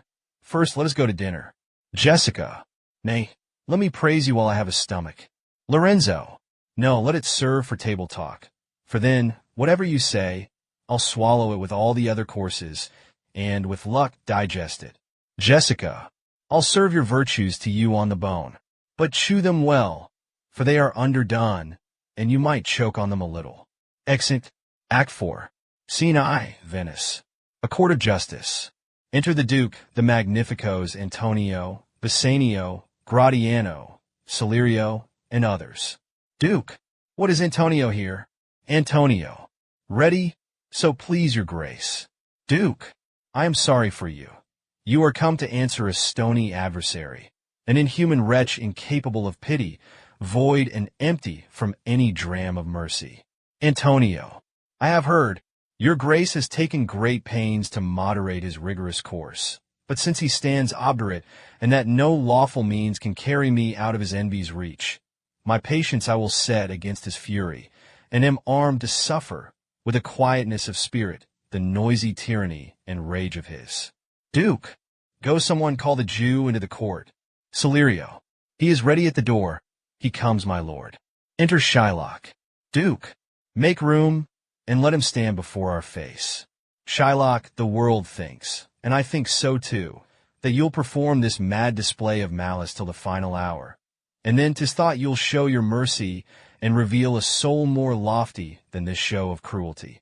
And where you now exact the penalty, which is a pound of this poor merchant's flesh, you will not only loose the forfeiture, but touched with human gentleness and love, forgive a portion of the principal, glancing an eye of pity on his losses that have of late so huddled on his back. We all expect a gentle answer, Jew. Shylock, I have informed your grace of what I purpose, and by our holy Sabbath have I sworn to have the due and forfeit of my bond. If you deny it, let the danger light upon your charter and your city's freedom. You'll ask me why I rather choose to have a weight of carrion flesh than to receive 3,000 ducats. I'll not answer that, but say it is my fancy. Is it answered? What if my house be troubled with a rat, and I be pleased to give 10,000 ducats to have it poisoned? Are you answered yet? Some men are sick when beef is cooked too rare. Some men go mad if they behold a cat, and others, when the bagpipe winds its song, cannot contain their urine. Reason plays no part in it. So can I give no reason, more than a lodged hate and a certain loathing I bear Antonio, that I follow thus a suit against a bankrupt. Are you answered? Bassanio, this is no answer, you unfeeling man, to excuse the madness of your cruelty. Shylock, I am not bound to please you with my answers. Bassanio, do all men kill the things they do not love? Shylock, hates any man the thing he would not kill? Bassanio, offenses need not always lead to hate. Shylock, what? Would you let a serpent sting you twice? Antonio, I pray you, do not argue with the Jew. You may as well go stand upon the beach and bid the tide go out instead of in. Make no more offers, and with dignity let me have judgment and the Jew his will. Bassanio, for your 3,000 ducats, here is 6. Shylock, he missed the day, and ducats will not do. Duke, what mercy can you hope for? Showing none. Shylock, what judgment shall I dread, doing no wrong? You have among you many a purchased slave, which, like your asses and your dogs and mules, you use in abject and degrading work, because you bought them. Shall I say to you, let them be free, marry them to your heirs? Why sweat they under burdens? Let their beds be made as soft as yours. You will answer, the slaves are ours. So do I answer you. The pound of flesh which I demand of him is dearly bought. 'Tis mine, and I will have it. If you deny me, fie upon your law. There is no force in the decrees of Venice. I stand for judgment. Answer, shall I have it? Duke, upon my power I may dismiss this court, unless Bellerio, a learned doctor, whom I have sent for to determine this, comes here today. Salerio, my lord, a messenger, with letters from the doctor, waits outside. Duke, bring us the letter. Call the messenger. Bassanio, good cheer, Antonio. What man courage yet?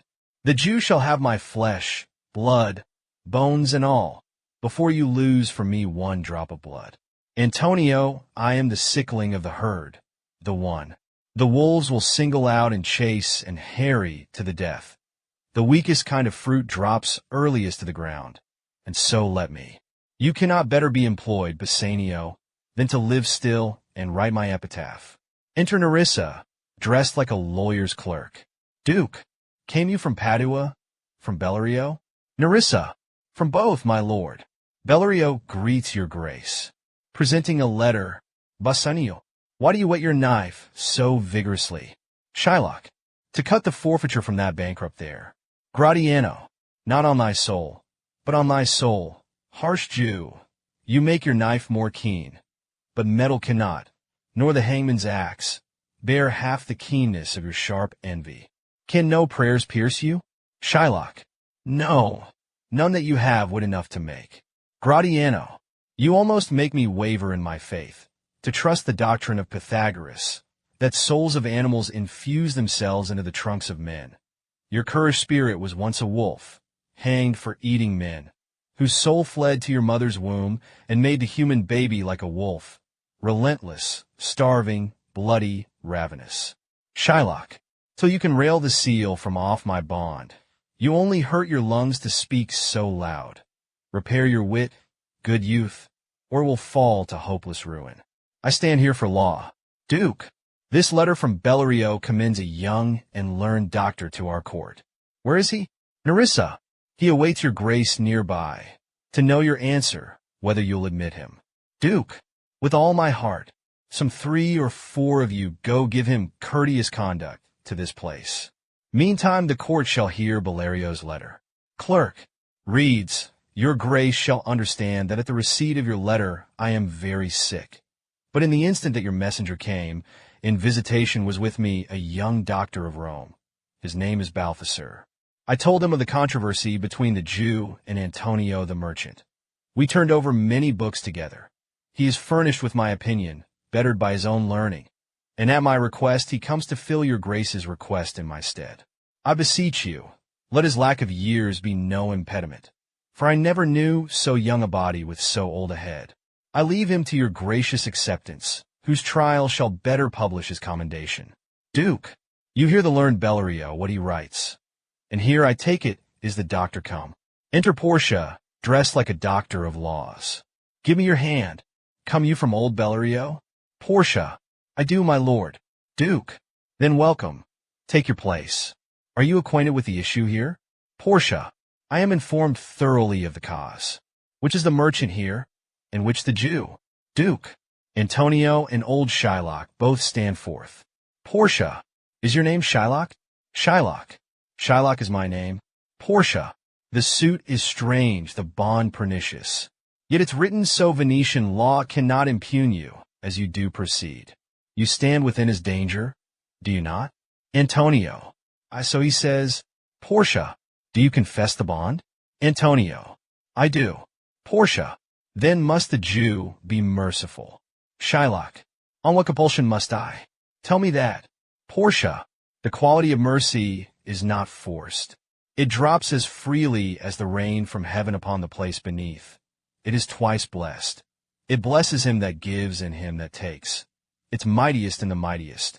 It becomes the reigning monarch better than his crown. His scepter shows the force of temporal power, which thus inspires the dread and fear of kings. But mercy is above this sceptered sway. It is an attribute of God himself. An earthly power is most like to God's when mercy seasons justice. Therefore, Jew, though justice be your plea, consider this. If justice had its way, then none of us would see salvation.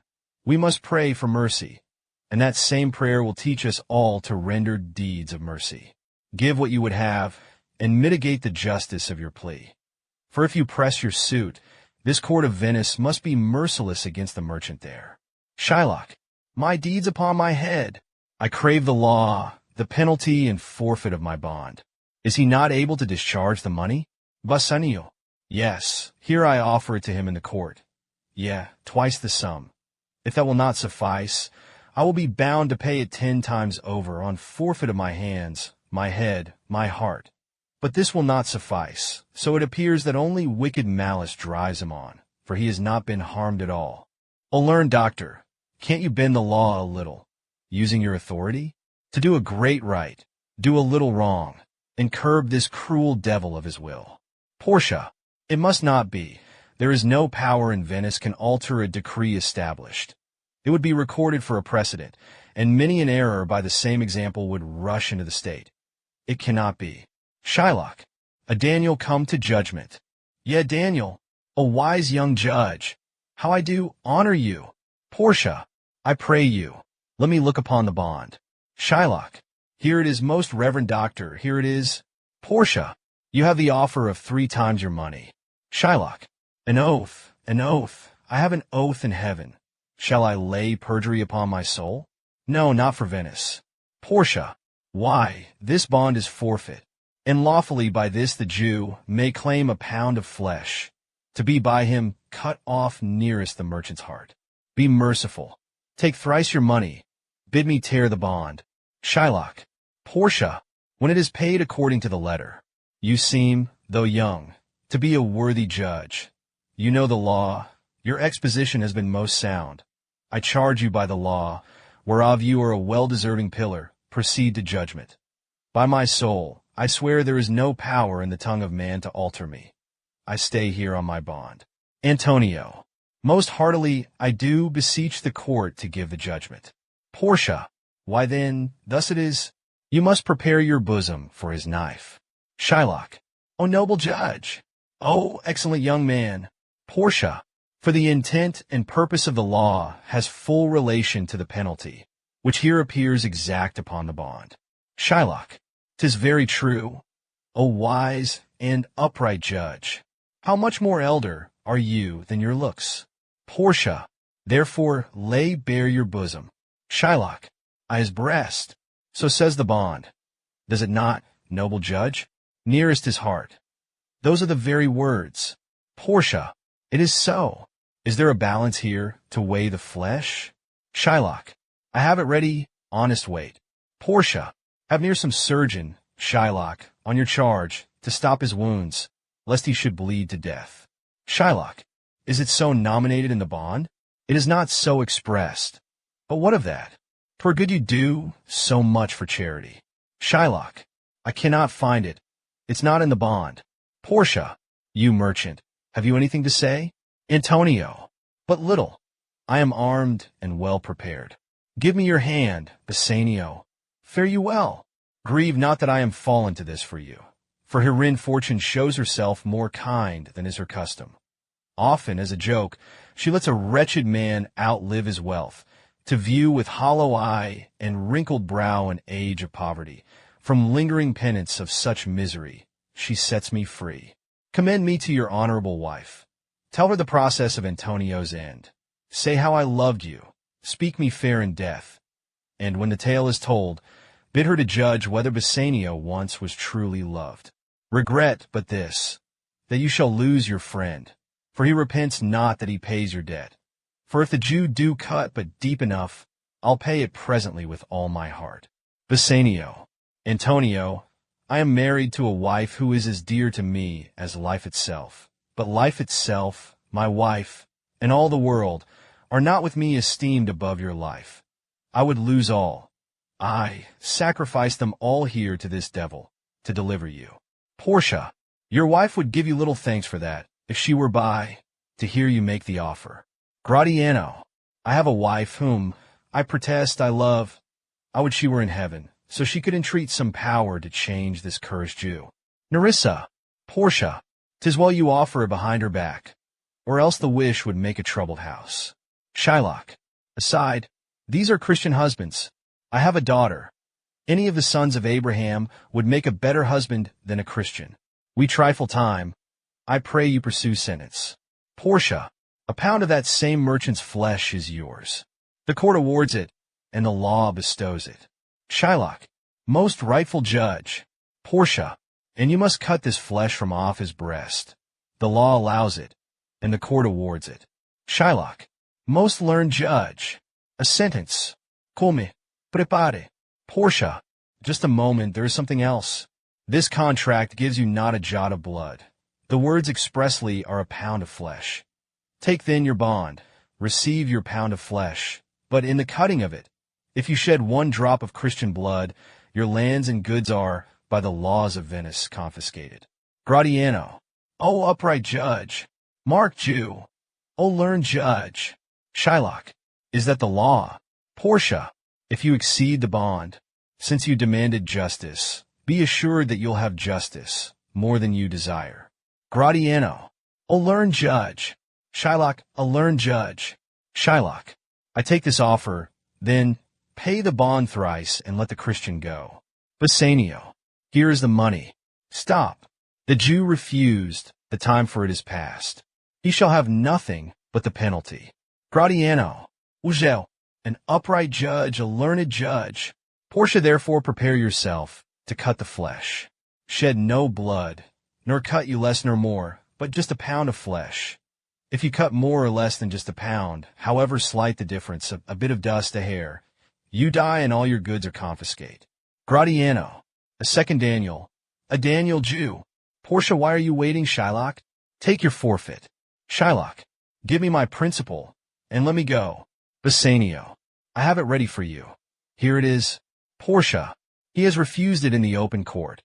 He shall have merely justice and his bond. Gratiano, a Daniel, still say I, a second Daniel. Shylock, can I not choose to have my principal forgiving every bit of usury? Portia, you shall have nothing but the forfeiture, taken at your peril. Go ahead. Shylock, why, then the devil give him good of it. I must withdraw my suit.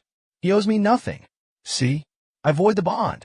Portia, Tari, Shylock, the law has yet another hold on you. It is enacted in the laws of Venice. If it be proved against an alien that by direct or indirect attempts he sought the life of any citizen, the party he conspired against shall have the right to half his goods. The other half is taken by the treasury of the state, and the offender's life lies at the mercy of the Duke alone, without appeal. In which predicament, I say, you stand. For it appears, by manifest proceeding, that indirectly and directly, too, you have conspired against the very life of the defendant. Therefore, on your knees, down, and beg the mercy of the Duke. Gratiano, beg that you may have leave to hang yourself. And yet, your wealth being forfeit to the state, you haven't got enough to buy a rope. They'll have to hang you at the state's expense. Duke, so you can see the difference of our spirits, I pardon you your life before you ask. For half your wealth, it is Antonio's. The other half comes to the general state. Shylock, nay, take my life and all, pardon not that. You take my house when you remove the prop that holds it up. You take my life already when you take the means whereby I live. Portia, what mercy can you render him, Antonio? Gratiano, a noose for free, and nothing else, except the rent-free use of a limb to hang it from. Antonio, so please my lord the Duke and all the court, I am content to give my half to him, if he will sign a document in court that gives the whole of it upon his death unto Lorenzo, now his son-in-law, and to his daughter Jessica. Duke, he shall do this, or else I do recant the pardon that I gave to spare his life. Antonio, and witness this for me as well, that I repent the malice that I showed the Jew. I offered only hate, and he returned the loan with usury. But Jesus said to love my enemy, and I did not. This doctor's words of mercy struck me hard, reminding me of what a Christian is. My labor should have been to bring his heart, by reason and example, unto Christ, not goad him till he sought my own. Bassanio, it sounds as if you want to blame yourself. Antonio, I'm not absolved because another man is worse. Portia, are you contented, Jew? What do you say? Shylock, I am content. Portia, clerk, draw a deed of gift. Shylock, I pray you, give me leave to go from here. I am not well. Send the deed after me, and I will sign it. Duke, you may go, but do it. Exit Shylock. Duke, young sir, come home with me to dinner. Portia, I humbly do desire your grace's pardon. I must go tonight toward Padua. Duke, I'm sorry that your leisure serves you not. Antonio, gratify this gentleman, for in my mind you are much bound to him. Exeunt Duke and his train. Bassanio, most worthy gentleman, I and my friend have by your wisdom been this day acquitted of grievous penalties, in place whereof 3,000 ducats, due unto the Jew, we offer you as thanks for all you did. Antonio, and more than that, we stand in debt to you, and pledge our love and service evermore. Portia, he is well paid that is well satisfied, and I, delivering you, am satisfied and therein do account myself well paid. My means are enough, I never wish for more. I pray you, know me when we meet again. I wish you well, and so I take my leave. Bassanio, dear sir, perforce I must insist you take some token, as a tribute, not a fee. Portia, you press me far, and therefore I will yield. To Antonio, give me your gloves, I'll wear them for your sake. To Bassanio, since you insist, I'll take this ring from you. Do not draw back your hand. I'll take no more, and you will surely not deny me this. Bassanio, this ring, good sir, alas, it is a trifle. I will not shame myself to give you this. Portia, I will have nothing else, but only this. Bassanio, There's more depends on this than on the value. The dearest ring in Venice will I give you, and find it out by proclamation. Except for this, I pray you, pardon me. Portia, I see, sir, you are liberal in offers. You taught me first to beg, and now methinks you teach me how a beggar should be answered. Bassanio, good sir, this ring was given me by my wife, and when she put it on, she made me vow that I should neither sell, nor give, nor lose it. Portia, if you explained how well I earned the ring, and if she's not a madwoman, she'd agree. She wouldn't be your enemy forever, just because you gave the ring to me. Well, peace be with you. Exeunt Portia and Nerissa. Antonio, my lord Bassanio, let him have the ring. It shames us both that you have told him no. Let his deservings and my love for you together weigh against your wife's command. Bassanio, go, Gratiano, run and overtake him. Give him the ring, and bring him, if you can, unto Antonio's house. Away, make haste.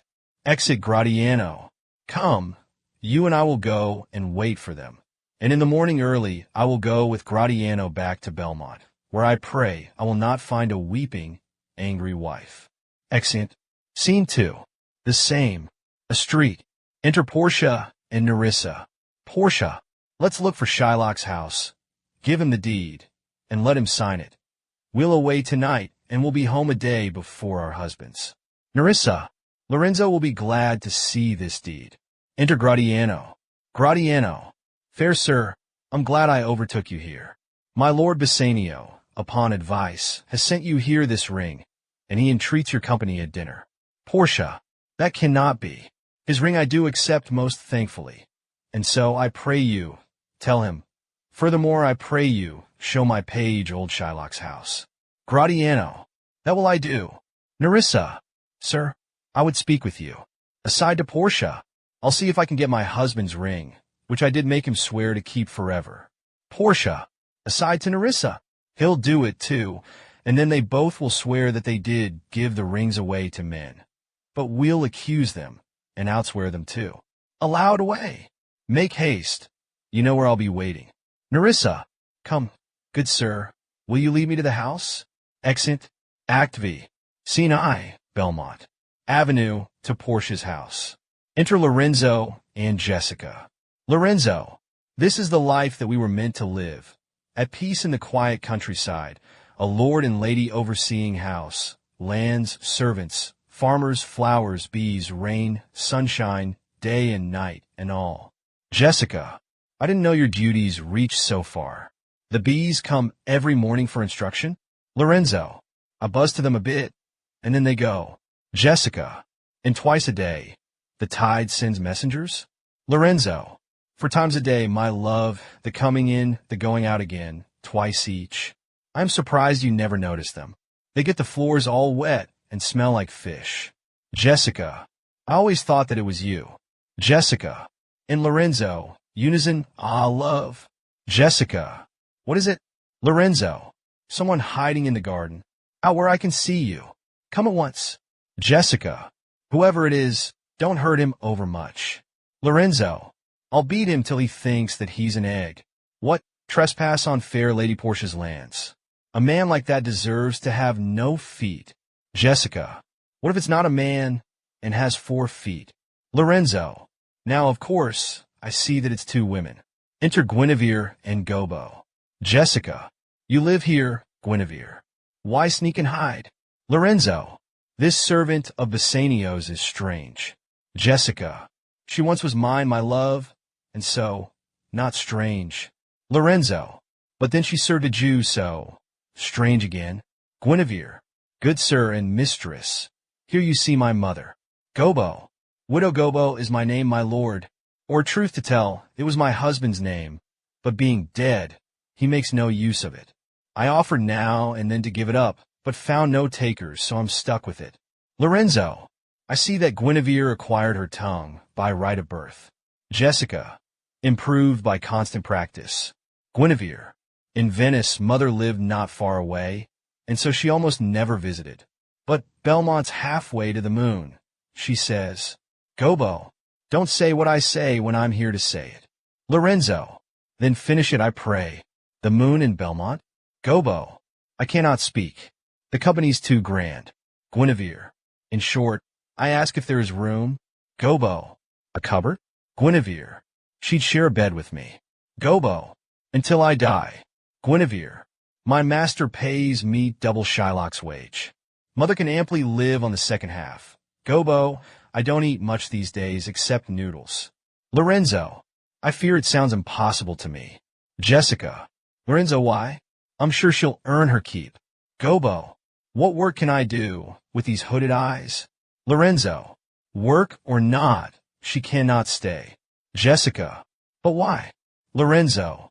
She'll order Guinevere about, which is a mother's right, but Portia is her mistress. It would create confusion. Gobbo. Hark you, girl. Obey your mistress, and not me. Jessica. Oh, phew. Obey your mother first. It is the law. Gobbo. Obey your mistress, or we'll be cast out and have to live by begging door to door. Jessica. Honor thy mother, that thy days be long. Lorenzo. Mistress and mother, it would drive her mad. Guinevere. When have I ever heeded either one? Lorenzo. Her point is sound. The widow here may stay, provided Guinevere give oath to pay as little heed to mother as to mistress. Gobbo. Oh, Guinevere. Together once again. Gobbo. Hugs, Jessica. Enter Balthasar at a run. Balthasar. My lady's almost here. She's coming home. Lorenzo. My love. Our lordly life is at an end. Jessica. And yet I'm happy Portia will return. Hers is the grace that fills this house with joy. Lorenzo. It lacked but little with you in her place. My one regret is that my fortune's small, and you will never have a house like this. Jessica. Love is the treasury of happiness. Lorenzo. Then all should have it. Balthasar. Would you like to meet fair Lady Guinevere? Balthasar. What man would not? Lorenzo. Then here she is. Balthasar. What, her? I thought you meant the pretty one in songs. Gobbo. I'll give you songs. I'll thump your head like a drum. You'll tootle like a flute, and twang like a broken lute, and sit in a corner all day, and suck your thumb. Jessica. This is Guinevere's mother, Balthasar. Balthasar. Then old King Arthur is better off without her. Lorenzo. Go. Take your riding inside. It's late, and we disturb the stillness of the night. Go wake the musicians if they've gone to bed, and let sweet music welcome Portia home. Exeunt Balthasar, Guinevere, and Gobbo. Jessica. Sweet music. Oh, it always makes me sad. Lorenzo. Are those two ears of yours so opposite? Do barking dogs, rasping hacksaws, roosters, yowling cats, stonecutters chiseling, carters cursing after a collision, mothers of servant girls who've been insulted, squealing pigs, and crying babies cheer you up? Jessica's. No, except perhaps the crying babies. Music. Lorenzo. I'll do my best to get you some, my love. Jessica. But now I understand myself at last. My melancholy when I heard a song arose from feelings that I dared not feel, and so I kept them hidden in my heart, which made me sad. But here I am with you, and so my wistful yearnings are fulfilled, and sweet music gladdens me at last. Enter Portia and Nerissa. Portia. That light we see is burning in my hall. How far that little candle throws its beams. So shines a good deed in a wicked world. Nerissa. When the moon shone, we did not see the candle. Portia. Always the greater glory dims the less. A magistrate shines brightly as a king, until the king comes by, and then his state empties itself, the way a little brook will pour itself into a mighty stream. But listen, do I hear musicians now? Nerissa. It is your music, madam, of the house. Portia. It never sounded sweeter than tonight. Nerissa. Silence bestows that virtue on it, madam. Portia. The crow might sing as sweetly as the lark when neither is heard. And so I think the nightingale, if she should sing by day when every goose is cackling, would be thought no better a musician than the wren. How many things are seasoned by the season, lifting them to their most perfect state. Music ceases. Lorenzo. That is the voice, I think, of Portia. Portia. He knows me as the blind man knows the chicken by the squawking. Lorenzo. Dear lady, welcome home. Portia, we come from praying for our husband's health, and now return and hope their journey's done. Have they come home? Lorenzo, not yet, my lady, but a messenger has told us they are near. Portia, then our husbands need not know that we were gone. To Nerissa, give order to my servants that they make no mention of our having been away. Nor you, Lorenzo, Jessica, nor you. Jessica, we are no telltales, madam. Fear you not. Portia, how will they find the way without a moon? Enter Bassanio, Antonio, Gratiano. Bassanio, as long as you are here to shine for me, I need no moon or sun to guide me home. Portia, let me give light, but let me not be light. I'd hate to live upon a candlestick. You are welcome home, my lord. Bassanio, I thank you, madam. Give welcome to my friend. This is the man. This is Antonio, to whom I am so infinitely bound. Portia, sir, you are very welcome to our house. Your presence shows that my Bassanio's journey had the happy ending that we prayed for. Gratiano, to Nerissa, I swear you do me wrong. I tell the truth, I gave it to a man, the judge's clerk. I wish that I had gelded him instead, since you do take it, love, so much at heart. Portia, a quarrel, how already? What's the matter? Gratiano, about a hoop of gold, a paltry ring she gave me, etched with cutler's poetry, like what you'd find upon a kitchen knife. Love me and leave me not, is all it said. I'll have it engraved on everything you own. Nerissa, why talk you of the poetry or the cost? You swore to me, when I put it in your hand, that you would wear it till your hour of death, and that it should lie with you in your grave. Who cares how little you must care for me? It's your immortal soul that is at risk. You took such dreadful oaths that you would keep it, and now you gave it to a judge's clerk. That's a clerk, I'd bet my favorite shoes, whose painted face will never sprout a beard. Gratiano, of course he will, if he lives to be a man. Nerissa, how old are women when they turn to men? Gratiano, now by this hand, I gave it to a youth, a kind of boy, a little scrubby boy, no taller than you, my love, the judge's clerk, a jabbering boy, who begged it as a fee, and after his master had saved Antonio, it would have been ungrateful to refuse. Portia, you were to blame.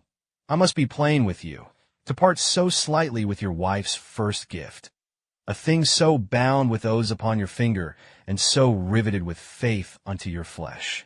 I gave my love a ring, and made him swear never to part with it. And here he stands. On his behalf I swear he would not leave it, nor pluck it from his finger, for the wealth of all the world.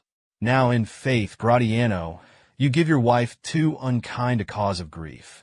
If it were me, I'd scream, tear out my hair, and act the lunatic, I'd feel such rage. Bassanio, aside, I think I'd better cut my left hand off and swear I lost the ring defending it. Gratiano, my lord Bassanio, gave his ring away. Bassanio, aside, my friend confesses after very little torture. Gratiano, unto the judge that begged it, and indeed deserved it too. And then the boy, his clerk, that took some pains in writing, he begged mine, and neither one would take a single thing but the 2 rings. Portia, to Bassanio, what ring was it you gave? Not that, I hope, which you received of me. Bassanio, if I could add a lie unto a fault, I would deny it. But you see my finger has no ring upon it. It is gone. Portia, even so void is your false heart of truth. Upon your finger scarce a dozen days. What, did it chafe you? Make your finger itch? Snag on your sleeve? Clash with your favorite shoes? Remind you much too often you were married? I swear I'll never come into your bed until I see the ring. Nerissa, nor I in yours till I again see mine.